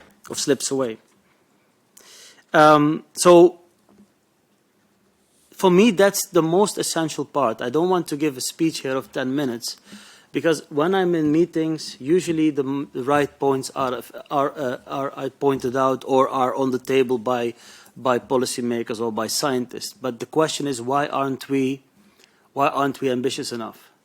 5 years ago, we had a commissioner that presented our Man on the Moon or Woman on the Moon project. Forward-looking, we had a policy where we knew that we had to change. We knew already then that we were depending more than average for energy from sources outside Europe. We know that this made us very vulnerable and our prices were very volatile. We know this and we had a plan for it. My question is, what changed? What changed to make it less urgent today than maybe 5 years ago? I think the opposite. I think we have to make sure that we seek forward-looking policies again, that we try to come up with creative, innovative solutions. I'm going to give you one example. In France, they are trying to make electric vehicles more accessible for low and medium income households. A plan, by the way, that 4 years ago was impossible, because somehow we are okay in subsidizing bankers, consultants, and lawyers through fiscal policies when it comes to buying their Tesla or any other electric car. But the same principle from the government perspective, the same principle through another policy to make electric cars accessible for nurses, teachers, and labor workers, that is something that's almost impossible. It's interesting that we spent 1.6 billion in the Netherlands to compensate for the energy prices at the fuel pump, and the whole plan from the French government was roughly 650 million. Just to put things in perspective. So to compensate for consumers during the energy crisis, we lowered the prices with roughly 25 cents. That had a cost of 1.6 billion. In France, they support, I think, 70 to 80,000 households with something that's almost inaccessible for them. For me, this is an interesting policy. It's a forward-looking policy. It creates local, if you do it in a right way, it creates local labor. It creates demand for a technology. That technology becomes accessible for people. It lowers energy prices. At least that's what you hope, if you can make it big enough, because the less oil and gas you use for your transport, the more it becomes accessible for other sectors that are a bit harder to abate. To sum it up, instead of going through all the different policies, because I think most of us know that the price shocks will be normal for us. We will have gas shocks probably every 5, 6, 7 years. and we will be shocked, and this will make sure that many enterprises will probably have to shut down because the prices are too high for them to produce, and then we will come up with schemes to subsidize it or to, mitigate something in the short run. The question is, what can we do to really at least try to make that price shock effect as small as possible? Maybe not to get rid of it fully, because I think that's almost impossible. We always have this rest, as we say it, these residual, what's the right English word, risks. We cannot mitigate all risks, but at least make it in such a way that the price shocks are not that steep, and hence we as a society can work with it better. And for me, that's the main ingredient there is leadership, is forward-looking leadership, brave leadership in different levels of government.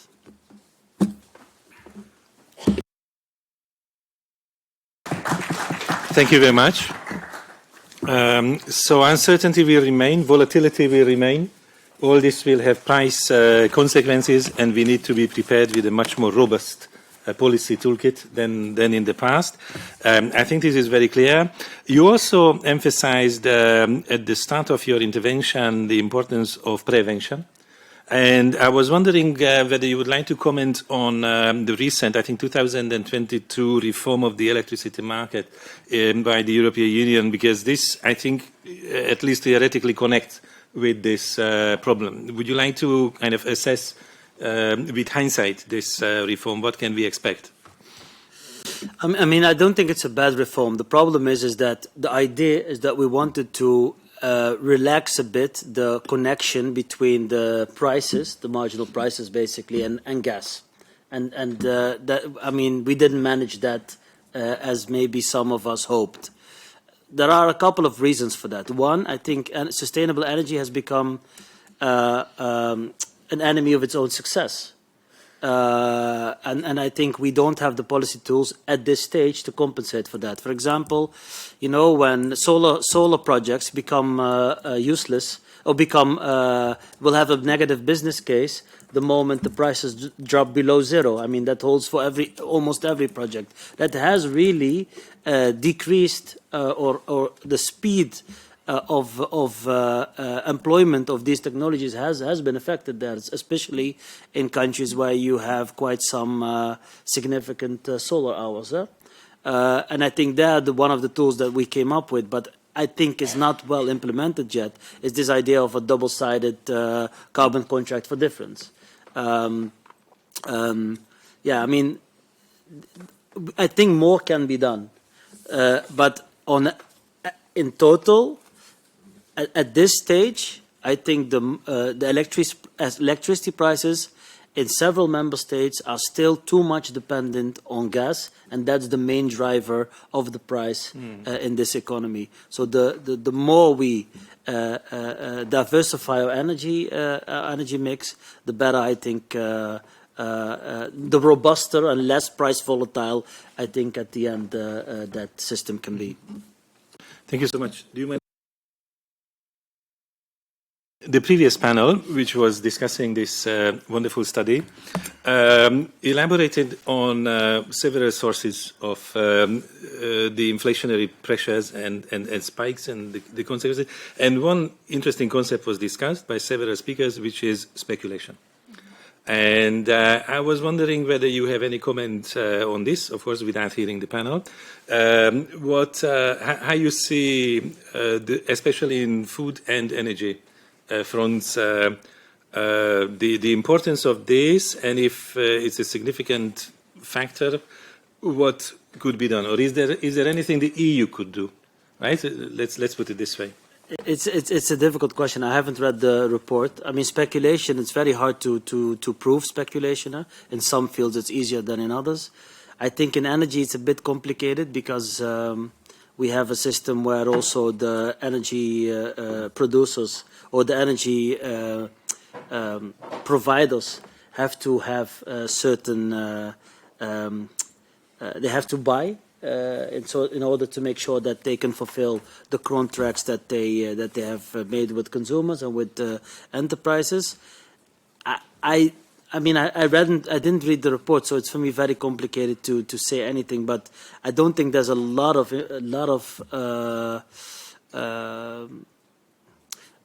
I don't think that's. I mean, I cannot judge to what extent speculation is driving the price significantly, because in the energy crisis that we've seen, it was a lack of demand, and of course we were forced to a lack of supply. Sorry, my apologies, and we were forced also to buy gas for our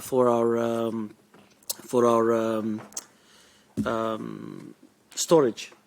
I mean, and of course, there were a lot of things that happened. You know, the decrease of supply of nuclear energy in France. The same happened at that time of roughly in Germany. There was a perfect storm. The lack of electricity coming from Norway into the EU. There were a lot of elements that happened at the same time. But to what extent speculation here it was a driver in price? I can judge. But I wasn't at the panel. What was the main conclusion there? In fact, my plan is that we ask the next speaker, which would be Jérôme Creel, to connect the two panels and look back to, let's say, these analytical points, and then also reflect on the potential in the EU framework, if you would like to. And I'm sure this. Okay, so thank you, Laszlo. Thank you very much for the invitation. So. I must admit I will take a very broad macroeconomic view of the latest inflation episode and try to draw some lessons for the next one, were it to come very, very fast. I'm not sure I will speak that much about speculation. We've been talking about inflation, although inflation is supposed to be over 2.1% in August, so it seems okay. Inflation has been going on track. I'd like to discuss about some of the scars it has left and the lessons for the future of the European fiscal framework and monetary framework that we should maybe have to think about, but many of the things I will be discussing upon have already been discussed, like policy coordination, so I'm sorry for re-saying the same things. Maybe a few basic facts to start with. Between 2020 and 2025, there was a surge of inflation, as we all know, of 4.1% on average, which is very high. So, okay, we may be at 2% these days, but prices, as was said in the earlier panel, have increased by 25% overall in the euro area within 5 years, which is a very large surge in inflation. And what has been striking is that this inflation surge was entirely supply-driven, which is very interesting because it's in contrast with the paradigm that has left us with our economic institutions within the euro area, which has these institutions assume that we should be delegating price stability to an independent central bank. But monetary inflation is not always a monetary phenomenon, and I think it's an important point to be made. The first panel also showed us that there has been a large discrepancy of inflation across sectors, which has also created large discrepancy of inflation between countries. Okay, because the 25 increase in inflation over the 5 last years, overall for the euro area, is only 18% for Finland and France. It's 50% for Estonia. Okay, so this is something that we should be keeping in mind because the setting today does not permit the ECB to deal with this discrepancy. And a last point is something that has been said earlier as well. Wages have not caught up already, which is important to consider. The ECB is trying to deflate wages with different indicators of inflation to show that with some deflators, wages have already caught up. But with the harmonized index of consumer prices, we do not see this catch-up of wages in nominal terms vis-à-vis inflation.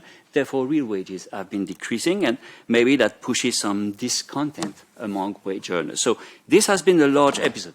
Please let me discuss about the consequences on our framework, because the Maastricht framework is based on a monetarist paradigm that consists in arguing that monetary policy must control inflation, whereas fiscal policy must deal with debt sustainability. Of course, I'm a Frenchman, so it's not easy these days to discuss about the good management of public finances. So, of course, it doesn't always work, but this is the monetary dominance framework in which we live that has created a separation between monetary policy on the one side and fiscal policy on the other side.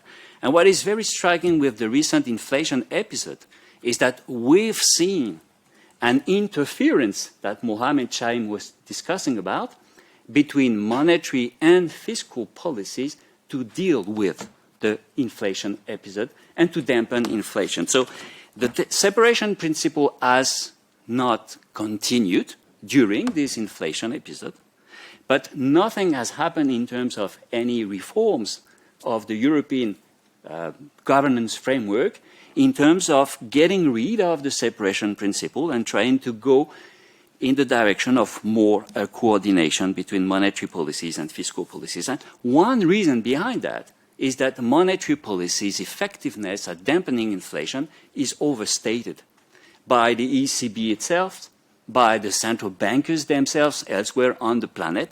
They think that it can be responsible for the dampening of inflation, but it doesn't fit the data we have. It doesn't fit the overall framework in which we live.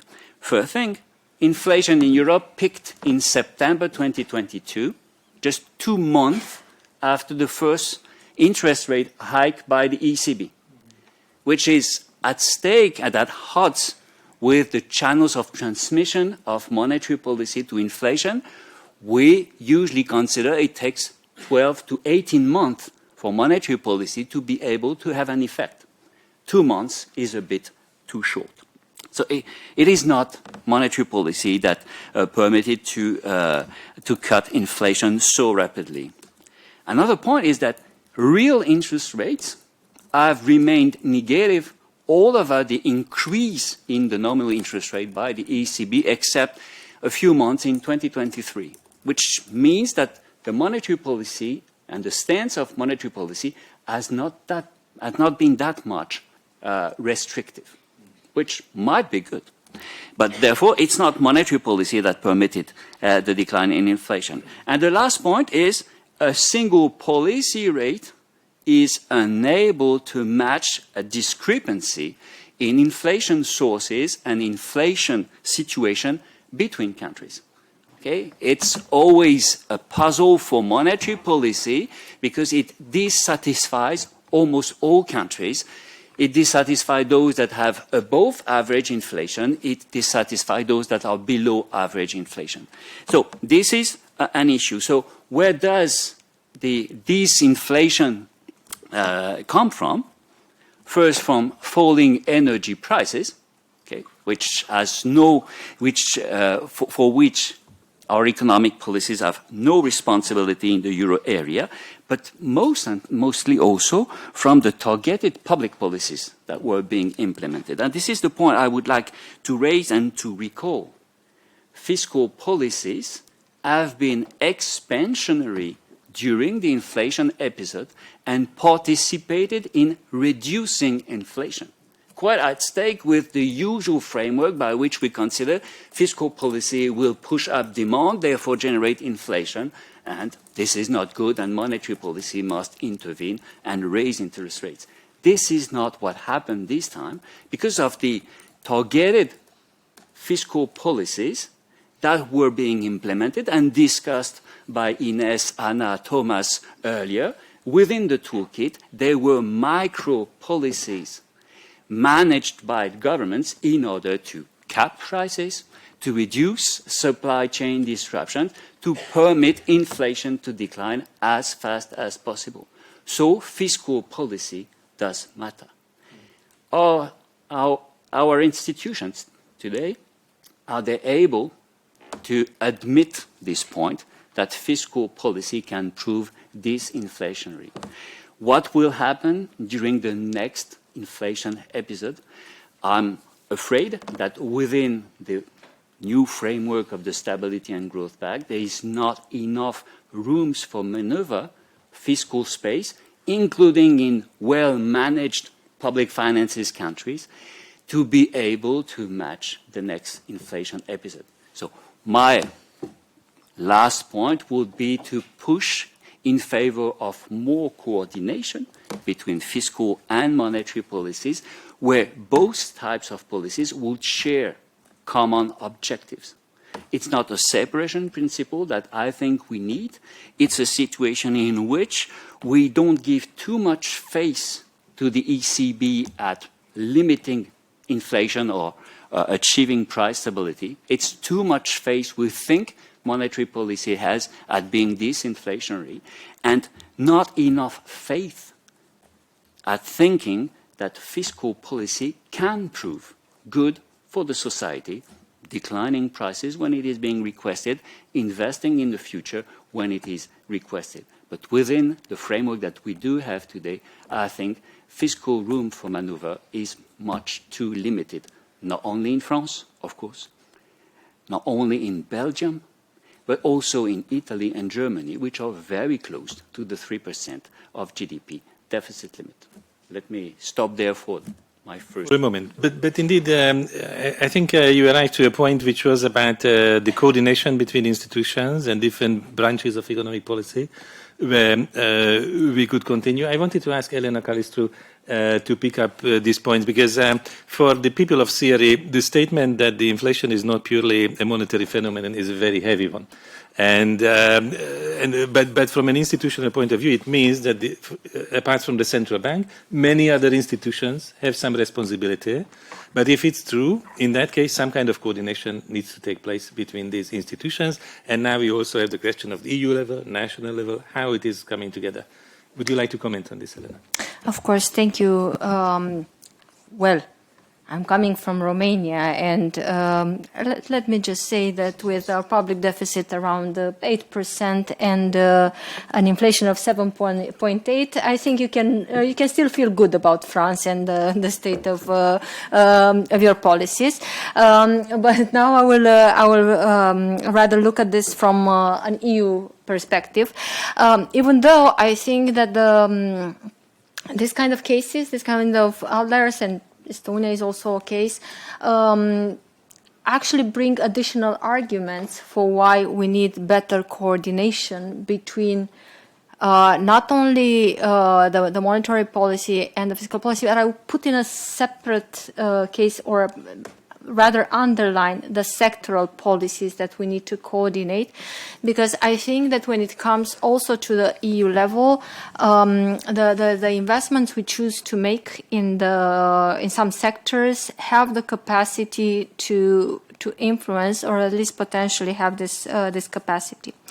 I would say that indeed there is a bit of reluctancy towards, everybody agrees that we need better coordination. Everybody agrees that you can no longer deal just with monetary policies. At least this was the lesson that I think everybody took on board. But when it comes to the specifics, the devil is in the details, and I think that there is a less willingness to make sure that, especially now, and I think that the point made by Mr.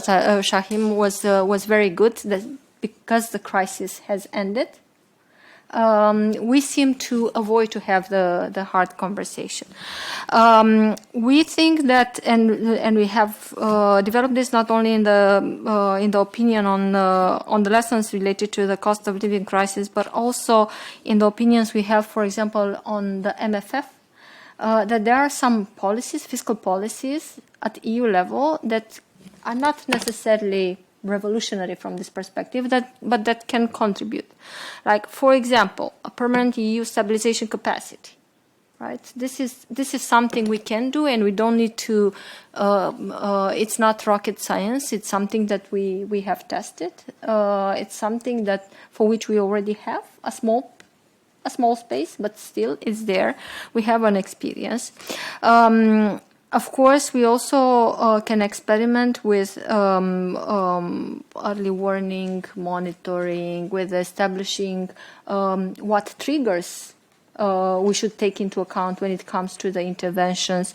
Of course, we can also think about strategic reserves. This is something that we have already quite an experience with.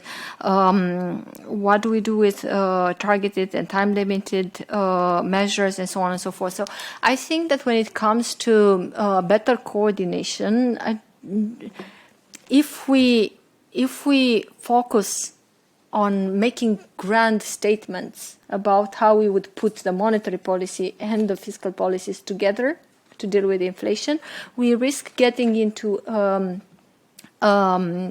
very nasty game in which nobody will agree on the right checks and balances. What I would argue, and what we already reflected as being lessons from what we experienced during these shocks, is that because we are experiencing such a shockflation, and because the shocks are the new normal, the baseline, as the MEP put it, we need to make sure that first we are aware and we take stock of the instruments, the policy instruments we already have available, and try to make those more efficient when it comes to understanding that they are all dealing or having an impact on inflation. I think I would stop here for the moment, even though, if you'd allow me, I would say that it is clear that the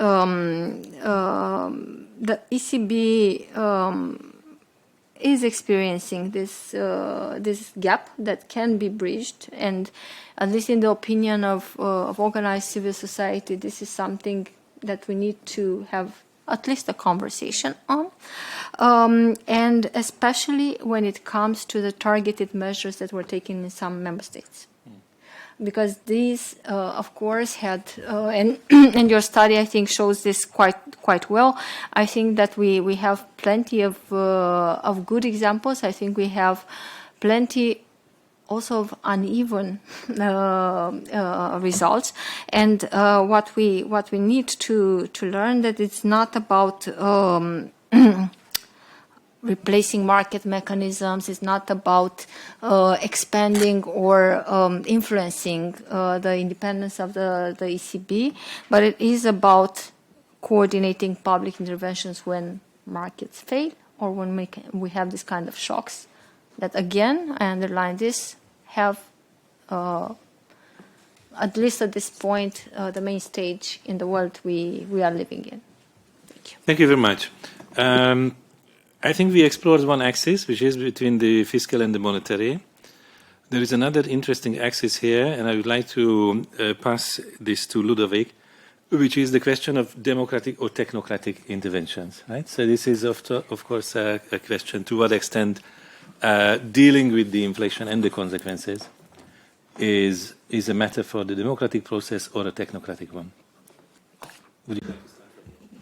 Yeah, sure. I think it's a good starting point because, it's difficult in terms of crisis. It's difficult to manage things democratically. It's exactly often in times of crisis that you have speed response and where you use technocratic decision making. But that's maybe not of course, the best way to deal with inflation. If we want to prevent that, we think as trade unions that it's that inclusion of social partners, of trade unions, and also of all democratic institutions in how to deal and how to prepare with inflation is key to have a governance toolbox that really anticipates inflation. And why do social partners need to be at the table and trade unions have to be at the table? Because, price increase happens in companies. Price increase are decisions that are taken by companies, by different, and there are different, of course, causes to that that can be linked to the supply chain, but this can also be, and this has been also discussed, linked to profit decisions. So it's also by preventing and anticipating at the workplace level that we also can have a framework that would really be more prepared for that. So it means we need a real anti-inflation toolbox, and there I would say that there are 4 parts to that. It's preparedness, for sure, prevention, reduction, and mitigation. So preparedness, it's having real-time monitoring in critical sectors that are really important to look. Energy, food have been discussed. I would say housing is also a need here. Early warning systems for price shocks. Solid data also at EU level on corporate profits and on margins. Here it's important to have transparency. Then we need prevention and stabilization. That's why we need also other policies than monetary policies. We need strategic, we need to lower the dependencies we have. We need strategic reserves. So this calls also for industrial policy that boost the internal demand in the EU. We need public investment. So it's not only about monetary policy. We need reduction. So it means also that we can, and we are in favor of having in the toolbox price controls, price caps when needed. For example, with the discussion in 2022 on the gas cap, even if it was, a low ambition instrument. Windfall profit taxes also can be part of the tool to stop profiteering, and then stronger competition enforcement. I would like to develop this just after. But also, last tool, mitigation. Mitigation is also important to integrate in mitigation tools the income support. So it has been developed also. But let's say at least one example, which is my country in Belgium. Automatic indexation of wages is one of the biggest, has been one of the biggest stabilizer of purchasing power of workers, because when inflation, even if there's a loss of wages that is temporary, every time that 2% of inflation happens, 2% of wage indexation happens, and this has not been proven to be inflationary. It has more proven that it's a stabilizer for the economy. So such also instruments are also interesting to take into account. So yeah, would call for democratizing inflation governance. I think this is particularly important. Maybe there's 2 elements I would like also to develop. Is that inflation for us is a political crisis, and how it's dealt with for the moment, the inflation governance is too heavily dependent on the ECB. The monetary policy based on interest rate hikes weakens structurally investments, especially in the green sectors. It hurts the mortgage holder without addressing the root cause of the crisis. It fails to stop firms from profiteering. We saw in 2022 a lot of increase of prices that were linked to the energy prices. And then we saw also big companies using their pricing power on the market, acting as monopolies, and nothing was done against that. So excess profits taxation is one of the tools, but acting against fraudulent abuse of monopolistic position is also a tool that exists in EU treaties since 1957. So in competition law, this is a tool that exists and that has really been underinvested in the discussion on inflation. So I think it's important because here it doesn't only affect workers' purchasing power. It affected also whole range of SMEs who were affected by an increase of prices that they could not transfer the price to. The increase of prices they were affected by, but they were not actors that on their market were able to increase the prices or make the necessary investment in order to lower this. Only big companies, monopolistic companies, were in this situation. So there, more using really the tools that are already existing is important. I think it's important also to go on one element that for us is important, is that ECB policy also in some cases did kill jobs. And in fact also put in difficulty the decarbonation of our economy. I would like to take one example here. Beginning of this year in Alsace, but I think there's all other examples. An heat pump producer, a Dutch heat pump producer in Alsace, said they would close the company. Production of heat pumps, 300 jobs on the will disappear because there's no market for heat pumps anymore in the EU. This is a concrete consequence of both fiscal discipline, because the support of the French government to household to decarbonize heat pumps has been completely reduced, It's mostly focused on the most vulnerable now. And the fiscal policy, the monetary policy, has led to effects directly after the increase in terms of interest rates, to effects in the construction sector, but then also, of course, in the industries that are affected by the low consumption of households. So, if an heat pump company closed today, this is completely incoherent with our goals in terms of climate policies. It's incoherent with the Clean Industrial Deal arguments of we want to produce in Europe the strategic decarbonized products, but we have to look at the root cause of that. It's not it's China invested in these sectors. China has also a monetary and fiscal policy that supports these sectors. We don't. And here the ECB decisions have concrete consequence in industries. They, in this case, destroy jobs, make climate goals almost unreachable. And I would say the dimension of the democratic dimension is also that it makes the far right stronger in that region. It's already the local MP is already from the far right. I don't think it will change because heat pump company did close in that region. So how do we convince on the long term citizens that decarbonation is there is a case for decarbonation for quality jobs if the policy we put in place in terms of fiscal policy or in terms of monetary policy does contribute to, in fact, closures of strategic industries in the EU? I think it's key questions to resolve in the near future. Thank you very much. And I would like to come to João to conclude the panel. And you have tremendous notes before yourself. But I'm interested in one particular word which many speakers used, which is the toolbox. And has the discussion changed the toolbox on your mind in terms of the size, the composition, the hierarchy of the instruments within this toolbox? What do you think now? Many thanks, Commissioner.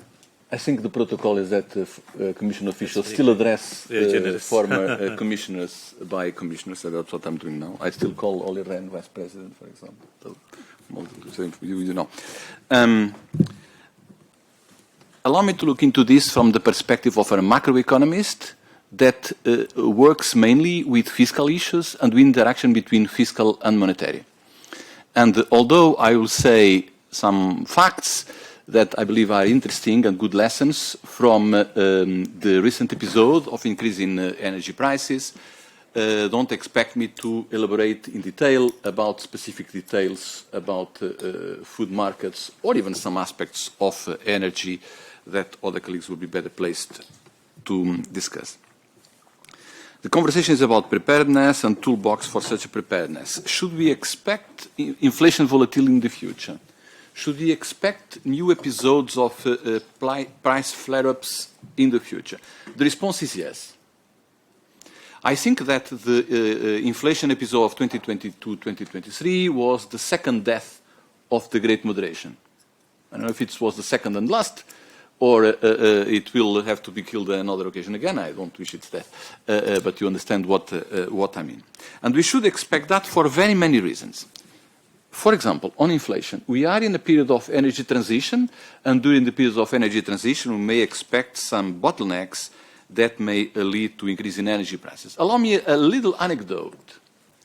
When we were in the middle of 2021, well before the Ukraine invasion, when the gas prices started increasing, still not with a relevant impact on electricity, I discussed with some colleagues of the GNR, why was the gas price increasing?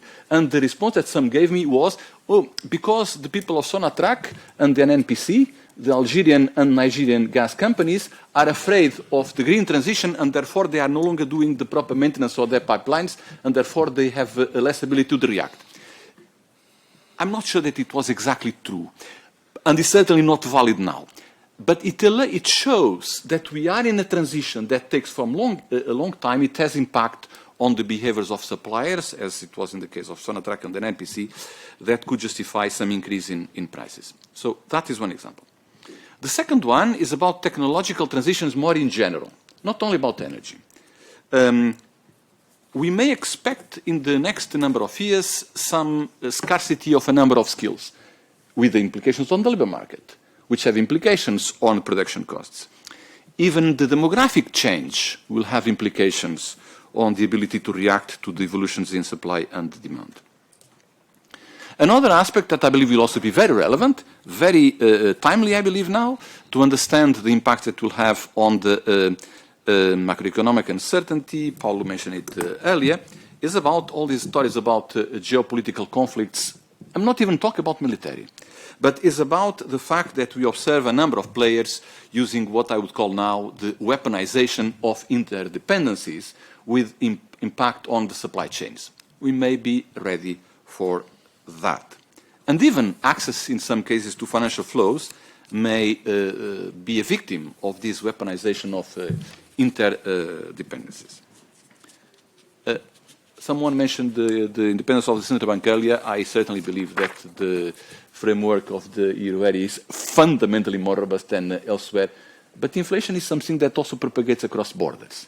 And if there was a serious attack on inflation of the Fed and of other central banks across the world, it will also have implications for us. So, first response, we must be prepared. We must face new episodes of volatility. Tools. Now, here I will start diverting or deviating from some of the previous speakers in a number of respects.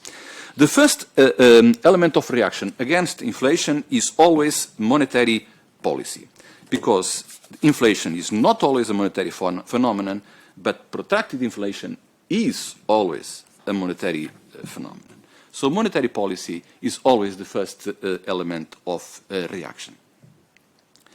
The inflation episode of 2022 and 2023 was driven a good deal by supply, but it was also by demand.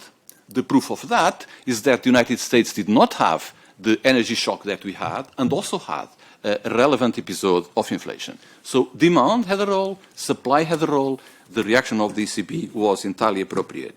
And again, to quote Paulo, if this is not record, if anything, too late. Second element, which I think is crucial, and I think no one has mentioned until now, about preparedness, is single market. When we have a big market, and this applies, for example, to energy, all these risks of speculation and others are considerably different. Jérôme mentioned earlier, quite appropriately, about the fact that inflation was very different in Spain and Estonia, because initially, for example, the gas of Estonia came in a big share from Russia, and in Spain initially came fundamentally from Nigeria and Algeria, as I actually mentioned earlier. So a very important element, probably one of the most important elements of the toolbox for being ready for these episodes and to avoid these episodes or to mitigate or to reduce their violence is called single market, in which I believe all of us agree that there is still many things to be done. Energy is a quite obvious example, but there are many others. On energy, there are some countries that are very much integrated with the neighbor. There are many countries that are not at all integrated with the neighbor and with the rest of the EU. I think that is also one of the most important aspects. The third aspect is competition policy. And in this respect, I'll just allow me to make the following comment and certainly defend the competition policy in Europe. We have many episodes in the United States of greedflation over the last years. I don't think we have similar episodes in Europe. the paper is called Profit Price Spiral. I will dispute the word spiral. Other colleagues discussed issues about causality. I think that if we were talking about the United States, the causality will be much more obvious over the last numbers of Europe, and I don't think this is the case in Europe. Now, I will look now into the several elements that were mentioned before by Anna, for example, and comment them at the light of what we learned in the recent crisis. In the recent crisis, specifically in energy prices, in ECFIN we compiled an extraordinarily detailed database about all fiscal policy measures that were adopted. I'm not talking now about creating gas terminals, importing from the United States. No, I'm talking only about things that are really fiscal. We have compiled an extremely detailed database. If you want it, knock on my door, and I will give you the right colleagues that have that, with all the measures for 22, 23, 24. I'm not sure that we are still compiling this for this year, but it's no longer really of the same nature. And the conclusion, a first conclusion, was as follows. The cost of these measures in fiscal, or the cost of these fiscal measures adopted in Europe for the EU as a whole costed in 2022 and 2023 per year something slightly above 2% of GDP. 22% of GDP in a EU that has a GDP of something like 19 trillion is a very big amount. Is something in the order of the 360 billion. In 2022, it was something like almost the double of the defense spending of the time. I'm just comparing with defense spending because it's very timely now, not for any other reason. We spent, therefore, a crazy amount of money. And we have many different measures, from countries that reduced VAT, that subsidized this and that. We made one exercise. We said, assume that the objective of the member states of the government is to fully compensate, to give a handout to the lowest 2 quintiles of the population. So it's not only to the indigent, it's to a very big part of the population. 40% would not touch VAT, would not touch prices, would not touch the instructions given to the public enterprise, would just say to the 40%, we compare your consumption of last year, the price that you paid last year, and we pay the difference. The cost would have been 0.3%. The cost was 2%. The difference between price measures and income measures, between targeted measures and non-targeted measures, are of these dimensions. And that's why, at the time, the Commission suggested very often, and the ministers in the ECOFIN agreed. If they then implemented it or not was another story. But the Commission suggested, and the ministers agreed, that we should not do price measures. We should not reduce the VAT. We should not reduce the excises. We should give handouts to the poorest of the population. The difference in cost is this: 2.1 or 2% GDP per year, 0.3 in 2022. I have the figures in 2022. I assume for 2023 will be basically the same, but I'm not mentioning because I have not made these calculations. So this is actually already one first lesson. We need to do the things targeted. If we do not do the things targeted, they are really extremely expensive, and they have been extremely expensive. And when they are extremely expensive, it means that we are effectively subsidizing the people that do not need. Allow me one personal example. At some stage, Belgium gave me a handout of 100 euros. I even had a fixed price contract. So my electricity bill was increasing by 0. They gave me, and I accepted and spent it, I believe, a handout at a given moment of 100 euros. It's a quite good example that the measures were very much untargeted. In the paper that Ines, what's your name, Thomas, I believe, and Anna presented before, you say that on the basis of your analysis, the price measures were better at controlling inflation.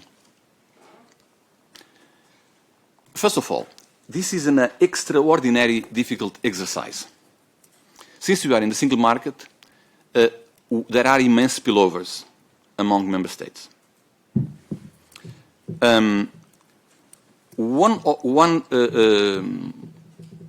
episode that we have also seen in this crisis already during the crisis of the pandemic in a quite different context is that the countries that have bigger pockets are able to support more their economies. This is a serious issue. But then we have also checked more recently what are the implications on inflation. Our results are different from yours. I think it would be interesting perhaps to put you in contact with my colleagues and see what are the differences. I know some of the differences of the analysis, but I certainly do not do them all. Quite obvious that when Spain reduces VAT, on the day T+1, there is a reduction in inflation.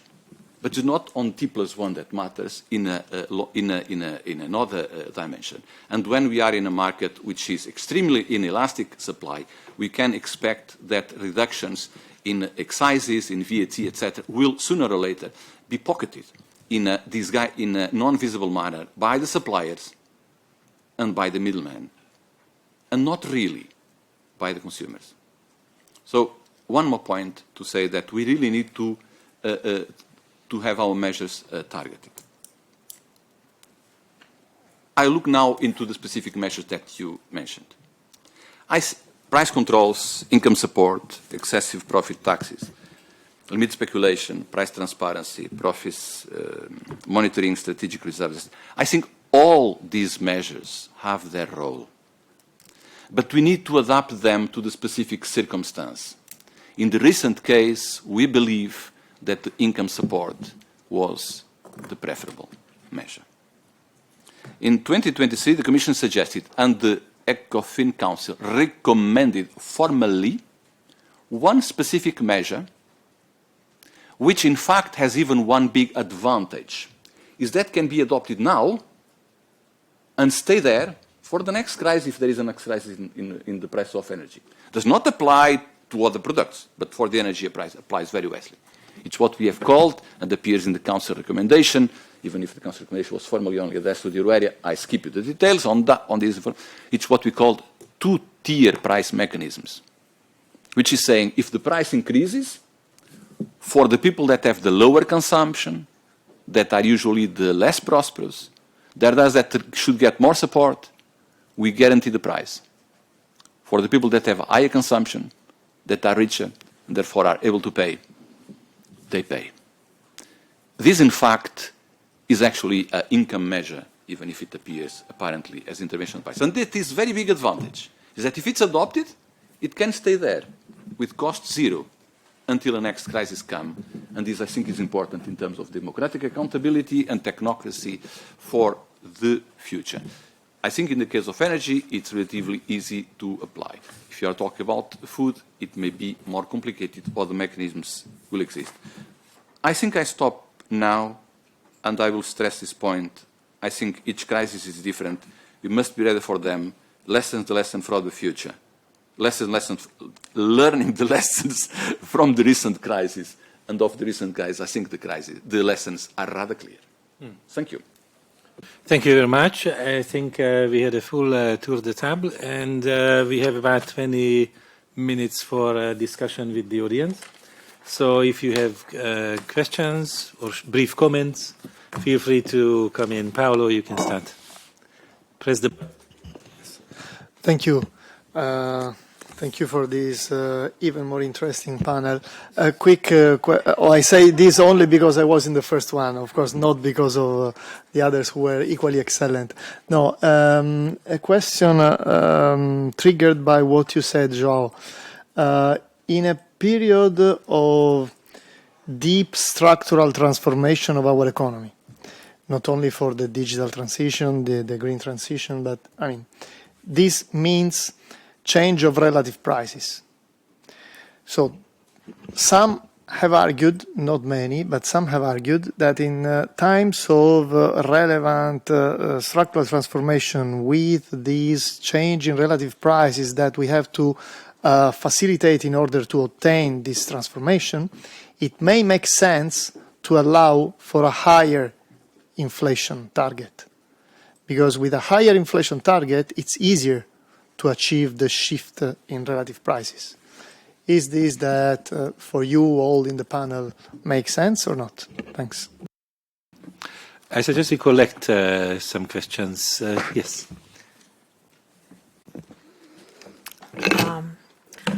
Hi, my name is Irina de Sancho. I come from the S&D group. I think I shared the feeling a little bit of our vice president that spoke earlier. The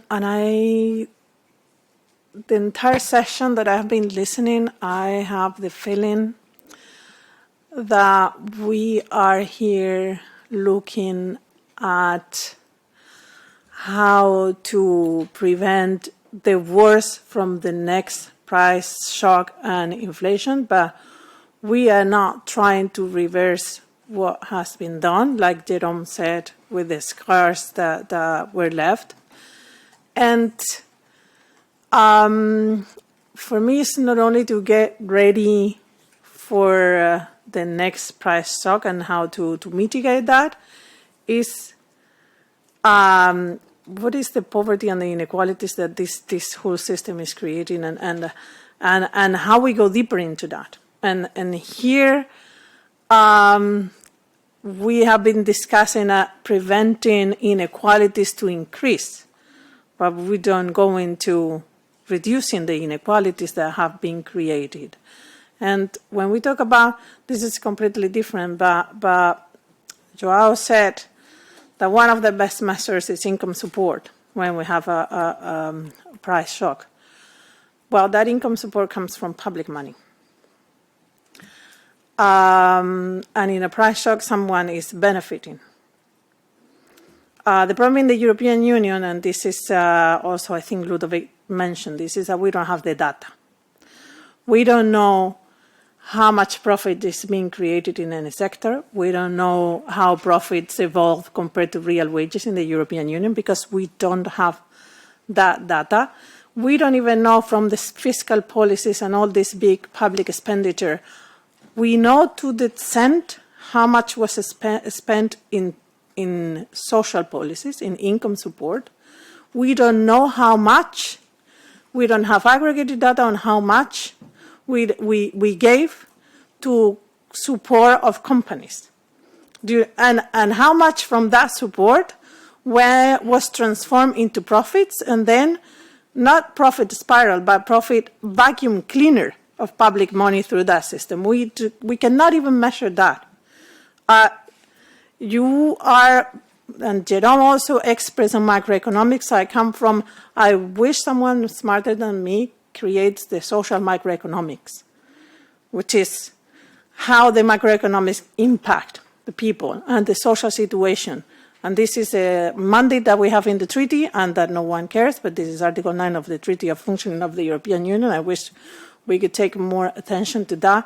But for me, the toolkit on inflation has to also contemplate how we go into reverse what is done. It is the same with the interest rate. We allowed the ECB to raise interest rates during the COVID, and who profited? I mean, the interest rates grew in the last years, okay? Who profited from that, and who were the losers? And why was that necessary? Because the amount of people that were hard for that and the people who benefited from that, we don't have a clear picture. And then when we talk about this inflation, without the clear picture and the clear data, I feel that we just want to keep doing business as usual, but we don't want to change a system that is creating more and more inequalities and poverty. And part of it comes from this. And part of it comes from was presented this in the previous panel on energy and food speculation. But my question was, can we have data from the European Union on this point? Not least because the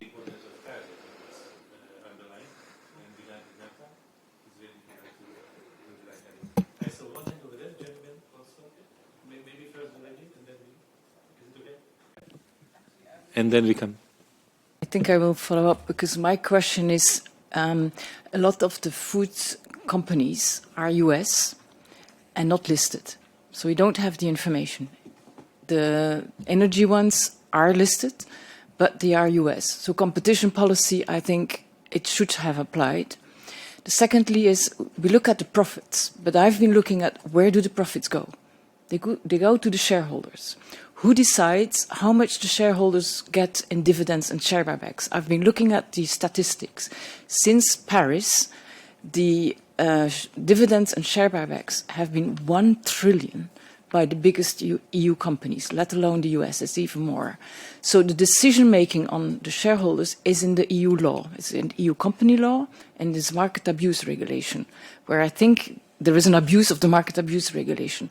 But I think exactly what you're saying. So there should be a monitoring. Is there a possibility to change those laws so that the decision on how the profits are going to wages, to research and development, to transition, we didn't talk about transition, or to the shareholders, is there any mechanism that we can deal with it? Because otherwise we continue to have this push by the institutional shareholders to have higher and higher profits whenever they can, and inflation has been one of the possibilities that they absolutely took.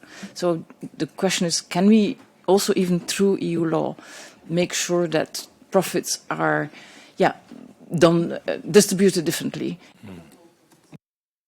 Thank you, gentlemen.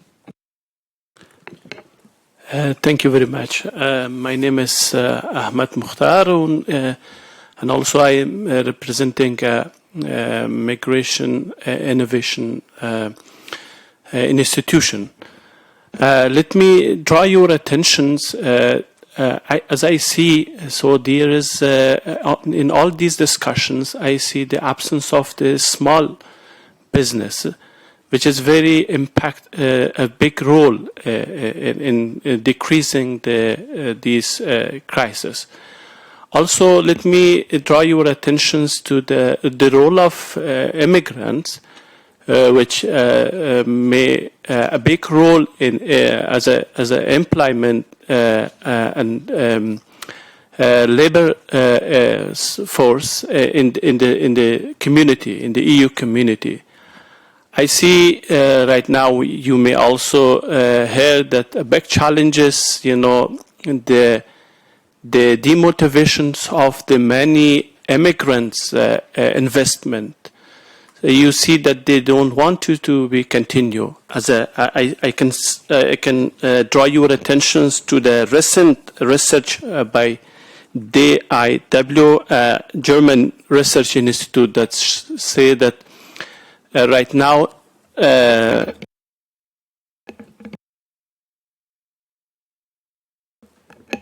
immigrants are not interested to be more in Germany, as an example. I want your inputs regarding all these issues. Thank you very much. I think Thomas. Thank you. Mainly for Joao. Thanks also for your comments on our study, and thanks for raising the point on the targeted focus of the measures, because I think either of these policies could be done in a good or in a targeted or untargeted way. We've seen both across different countries in Europe, and I think it's an important dimension to add to that. I'd be also curious to hear more about the findings of the income support evaluation that you mentioned from your colleagues. Also because Spain, in our data, is a country that has mainly focused on price control measures in their overall policy package. So I think, that would be super interesting to exchange more. And I would also be interested in hearing more elaboration on why you think the US had more greedflationary dynamics than Europe. And how helpful is the term greedflation? Do we think companies now have gotten greedy in a very specific time period? Or is it just the nature of what they're doing that they maximize profits in whatever structural environment that they're facing? Would like to hear your thoughts on that. Thanks. Andrew? Maybe Andrew Watt from the ETI again. Maybe I could just chip in a little bit on this targeted debate, because I think that's a very interesting one. I mean, I guess, targeted is better than not targeted. That's we can agree very quickly on that. I mean, what is the best targeting, though? I think that's maybe a more complicated question. I mean, the example you gave, even if it was, I'm sure, just for illustrative purposes, I'm not sure that's the best targeting, though. I mean, the study in the institute I used to work for in Germany showed that the variation in the inflation incidence within income groups is actually very large, right? So it depends, do you have to commute, for example? Is your house well insulated or not? All these sort of things. So a sort of simplistic approach just to the lower income quintiles, although it might seem sensible, and maybe there are arguments for it. I'm not saying it's necessarily a bad thing to do, but that might not actually meet the definition of well targeted. I would suggest. And then just again a bit the point on one of the colleague who just spoke from the author team. I mean, you drew attention, Zhao, to the fiscal cost, and without saying that that's important, I'm not sure it's the only measure, right? I mean, if the price caps, if they actually stop the propagation process, then you actually reduce then the inflationary burden. So you have a sort of an additional effect compared to a compensatory policy, which helps but doesn't actually. In two countries, one using price caps, one using compensatory measures, one could argue that the inflation rate in the price cap country would actually be lower. So you can't just compare the fiscal cost because they've actually, got better outcomes. I mean, I put that to you as a possible counter argument. Anyone else? Yes, last one. Thank you. A quick comment maybe to Joao. One thing I agree with you, and I happen to be one of the few people on Earth who read the Euro area guidelines and what is being discussed in ECOFIN. And okay, and indeed I was surprised to see the two-tier pricing system, which for me is the obvious solution. And I'm really curious to know more about why does it happen that ministers agree in some room in Brussels and then nothing happens in the member states? So one thing we agree on, and I'm really curious to hear more. One thing I'm a bit more nuanced on the way you rebuked a bit the conversation on coordination, is that I think, of course, there's this kind of slippery slope problem in this discussion where we immediately see the risk of losing completely the independence. But I think most of the people who are talking about this actually don't want to throw away the baby with the waters, So it's really a delicate conversation. But I think the major issue we're having is that the Maastricht Treaty has given the ECB a mandate, 30 years ago, and this has never been able. We have never been able to kind of reformulate how to interpret this mandate in all the circumstances that have changed. And therefore the ECB is left in its tower in Frankfurt, and they have to come up with unconventional stuff, and then they have to ask the ECJ to pick up the pieces whenever you have some angry German lawyers coming after them. So we have this problem of the ECB being left on its own, and at the end of the day, my question would be how can we at least agree that we need to have a sort of re-legitimation of the central bank in its mandate? Because otherwise everyone is frustrated. Those who are in favor of independence think the ECB is not independent because they are doing green stuff and other things, and Lagarde is talking about gender and saying the economists are all a clique of crazy people. And then on the other side, we have perhaps people like me who are perhaps more on the leftist side and say, hey, the ECB could do more for climate. So everyone is frustrated. So I just think we have a fundamental democratic problem that no one agrees anymore. Nobody agrees anymore on what should the mandate be. And just because we have this central bank independence issue means politicians cannot or should not or should at least refrain from commenting on ECB stuff, means that we have also a sort of taboo on this topic. So I think this cannot sustain anymore. Can we at least agree that we cannot sustain like this? No. That's a question of very institutional nature and the mission of a specific institution and constitution. Look, before giving back the microphone for 2 minutes to each panelist, I wanted to raise the Hungarian question because it was mentioned that in the autumn of 22, indeed the Baltic countries had the highest inflation, but in the spring of 23, it was Hungary, which had the longest lasting, very high inflation for some reason. And the country is still struggling. you mentioned handouts. The government is just rolling out now meal vouchers for pensioners. So pensioners is a target group, which is now supposed to be impressed. And I think it's an important one. Also, the one you mentioned about Belgium, because sometimes I think the meaning of this is just to send the message that the government is aware that there is a problem and they're doing something. And then the cost of this is relatively small, and then this message arrives to each citizen, or the target group is going to be impressed by this. But also in terms of the innovativeness, I would say that the Hungarian government has a very wide toolkit. I'm not sure whether they use it smartly. The recent one, which I think was not mentioned in the study, which was otherwise very interesting, the not simply price control, but profit margin control, right? So in the retail sector, in a way to regulate the ceiling of the markup, basically on individual products. I don't know how many products. And just to say that the fantasy, if you release it, then can create many different types of solution. And of course, in practice, we can judge whether it is useful or not. It was more political game or it had a targeted effect. I think at least on specific groups, because indeed the impact would need to be studied according to groups and not necessarily at the macro level, because it has all kind of distributional consequences as well. So the final round among the panelists, who would like to start and who would like to close? Elena, would you like to start? Connect whichever question you would like to respond to. Well, I would start by how do we reverse some of the effects, because I think that at the end of the day this is what matters, and I will take this opportunity to be as less technical as possible. The problem at the end of the day is that we do not manage to translate what inflation means. And I remember a friend of mine, he's a sociologist and he works with politicians, he advises, he does consultancy, and he was telling me that inflation is the most vicious demon we can think of when it comes to politics, because he's like standing there in the back of your ear, and whenever you go to a grocery store, he keeps on reminding you, you're bad, you're worse, it's you can no longer afford a good life, and so on and so forth. So it is a nagging noise that is also destroying and undermining the trust in the capacity of policymakers to deliver solutions.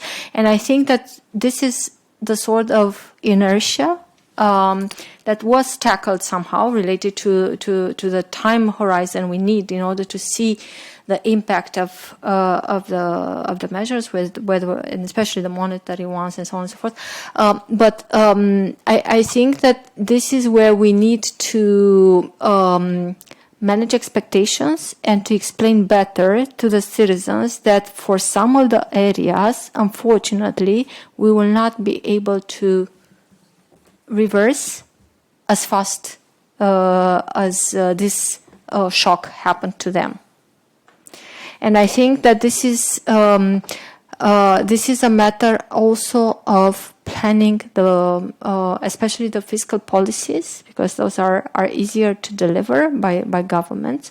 And I think that we need to do better in terms of also, when it comes to democratic accountability, also looking at what is happening with all these measures constantly, how to decide that when we're talking about these policies, we will involve stakeholders, civil society, trade unions, and so on and so forth, and have policy reviews every 3 months, 6 months, you name it, when it comes to this kind of measures. Because otherwise, unless you're showing action, people will continue to feel the burden without necessarily waiting for some of these effects. And for some of the issues, unfortunately, I think there needs to be time, because otherwise, I think that there is to go out to the targeted measures, and maybe to the Hungarian case, which in my mind is also a bit connected to the Romanian one, and one of the reasons for which we have such a huge deficit, because of various handouts, which were correlated to frequent number of elections in the country. And I think that there is a fine line that we should talk about, because it's a big elephant in the room, between targeted measures and what sometimes politicians choose to do in terms of populistic measures that help them win elections. And I think that this is where democratic oversight is fundamental, and I think that this is where civil society needs to play a role. Other than that, I fully agree with you that we don't have. I disagree with the fact that we don't have enough data. I think we have some data, but I don't think it is standardized enough. I don't think we are capable of coordinating or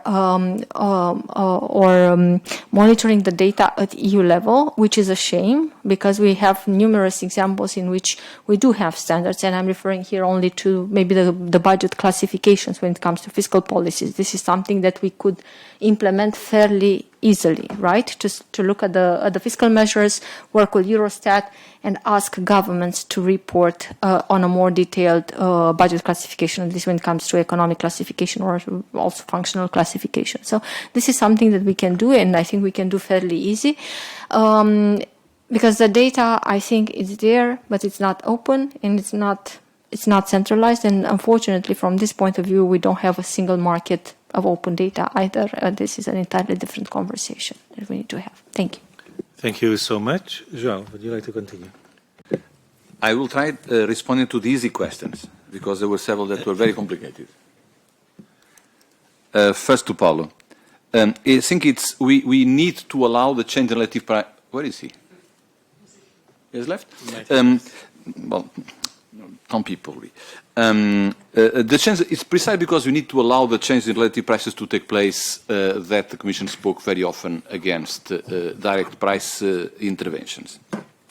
He also asked about changing the ECB target. It's interesting that when the ECB was not able to deliver a price increase around 2%, but much lower, many people were asking if we should change the target. They were not even reaching the 2, let alone increasing it. Now the topic has declined. I don't think there is much merit in such a debate now. I think the 2% remains the gold standard. Irina, I believe is her name? You mentioned about not reversing the social implications. I think you have a very valid point. This reversing is taking place. This is valid, for example, when you observe the profit share and the wage share in the national income, but it's evolving very slowly. And in a sense, it's even surprising, since the European economies, or most of the European economies, are effectively, for all practical purposes, now in a situation of full employment. You ask who someone is benefiting, who is benefiting. Does that benefit the most? Or actually does outside the EU that exported energy to the EU?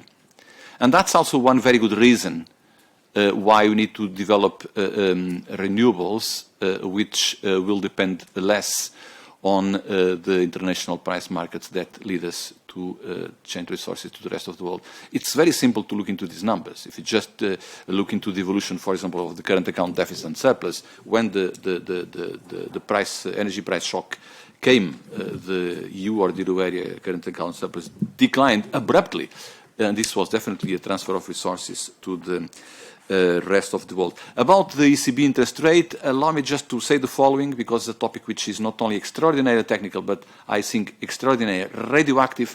We could discuss if the measures that the ECB takes in terms of interest rates, deposit interest rates, reserve requirements, etc., are in some cases the appropriate ones and do not indeed contribute to provide resources to the banks. It's a complex topic. I'm just mentioning this to say that I have sympathy for such a topic. I am unable to discuss it now. I will not say anything to you, I don't know your name, sorry, about payments of dividends, because I think it's beyond my professional remit, and I would not like to enter on that, but I feel you have a very valid point. The same about the reference to migrants that colleague mentioned there. I hope some of the other people in the panel will refer to that. Thomas mentioned two things. One is just saying, sometimes I give the example of Spain. I think it's just because of my mind works like that. I'm Portuguese, and whenever I give an example of a big country, I refer to Spain. It was not because anything specific with Spain, other than the fact that when Pedro Sanchez reduced the VAT on energy, I was very shocked, because effectively, given the spillovers, was an increase in the price of the consumer. At the end of the day, in Portugal, since they have an integrated market, that's why I refer to Spain. It's not because they had more price or more income measures, just referring to you on that.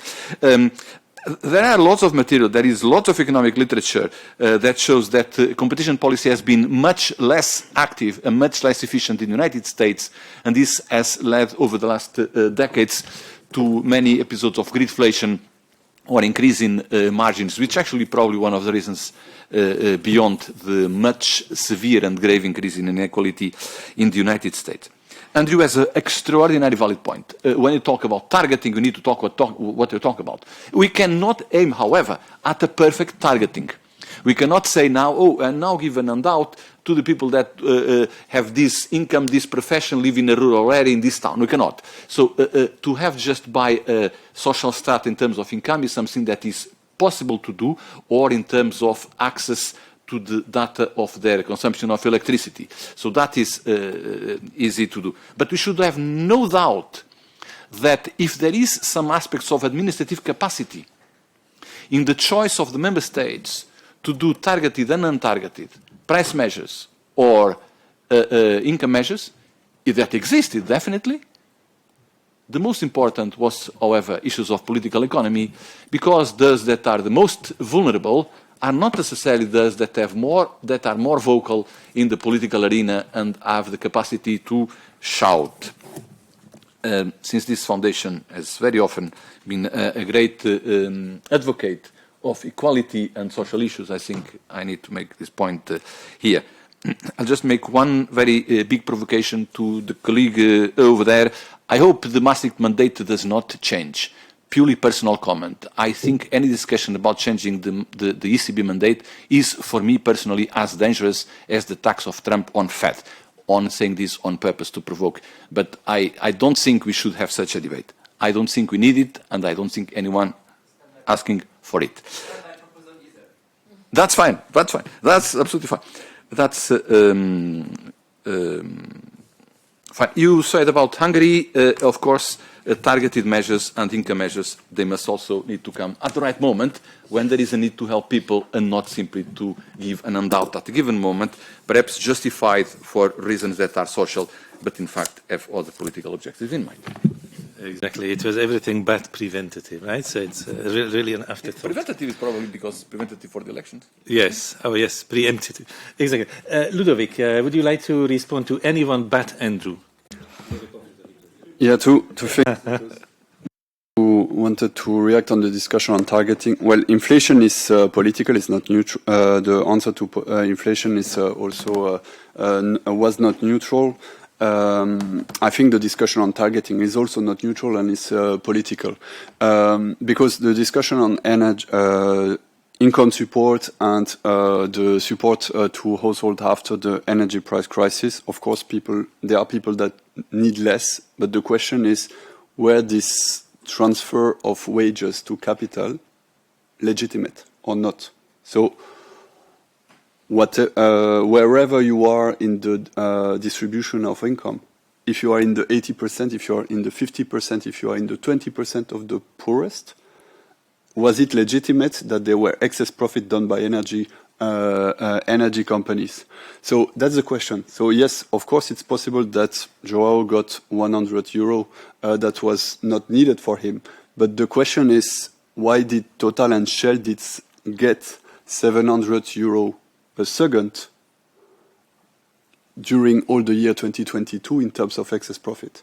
This is the question. So was it legitimate that people, if I take Belgium case, the median wage in Belgium in terms of net is around 2,600. Was it legitimate that if you are above this, in the 50%, the richest, was it legitimate to get an energy bill of 200 or 300 euro a month? Was it legitimate that at the tank station you had to pay €2 for the liter?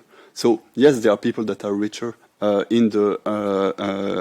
around working people, but was it legitimate that all of them had to pay for excess profit. So yes, I would prefer that we would not have had to have targeted income measure or untargeted income support to household. I would have preferred that we would have avoided this excess profit happening. And this is where competition tools were not used, monetary policy was not used to combat that. We are hearing often the ECB saying keep wages down. We didn't hear the ECB said keep profit down during the excess profit crisis. While Christine Lagarde, in the macroeconomic dialogue that we have with her, said often the beginning of the crisis was a profit spiral. She said that in official, but she only warned on the second possible spiral, on the wage one. So there is here the monetary policy is not neutral there, and without changing its mandate, let's maybe put in application the secondary part of its mandate, stabilization of employment. This is not done, and this was not the core of the discussion during the crisis, and this is where all the effects of increase of the interest rate on the real economy, on the stagnation of the economy, on the construction sector, on industries now, because we cannot, we have a deep desindustrialization crisis beginning and continuing in Europe. This cannot be seen as independent from what has been done on fiscal policy and on monetary policy. Thank you very much, Jérôme. Some final thoughts? Yes. I must admit I'm puzzled a bit when I listen to João saying that monetary policy has been so important to tame inflation when it did not happen. It did not, for it arrived very late with channels of transmission that would make lower inflation happen almost 2 years after they increased the interest rates, and inflation had already been decreasing. So if we can't agree on acknowledging once and for all that fiscal policy can be very helpful also on the supply side of the economy, also at dampening inflation, we cannot move forward. I must also admit that when we're talking about more coordination between monetary and fiscal policy, this doesn't mean that the independence of the central bank should be removed. Any one sovereign should be able to cooperate with any one sovereign.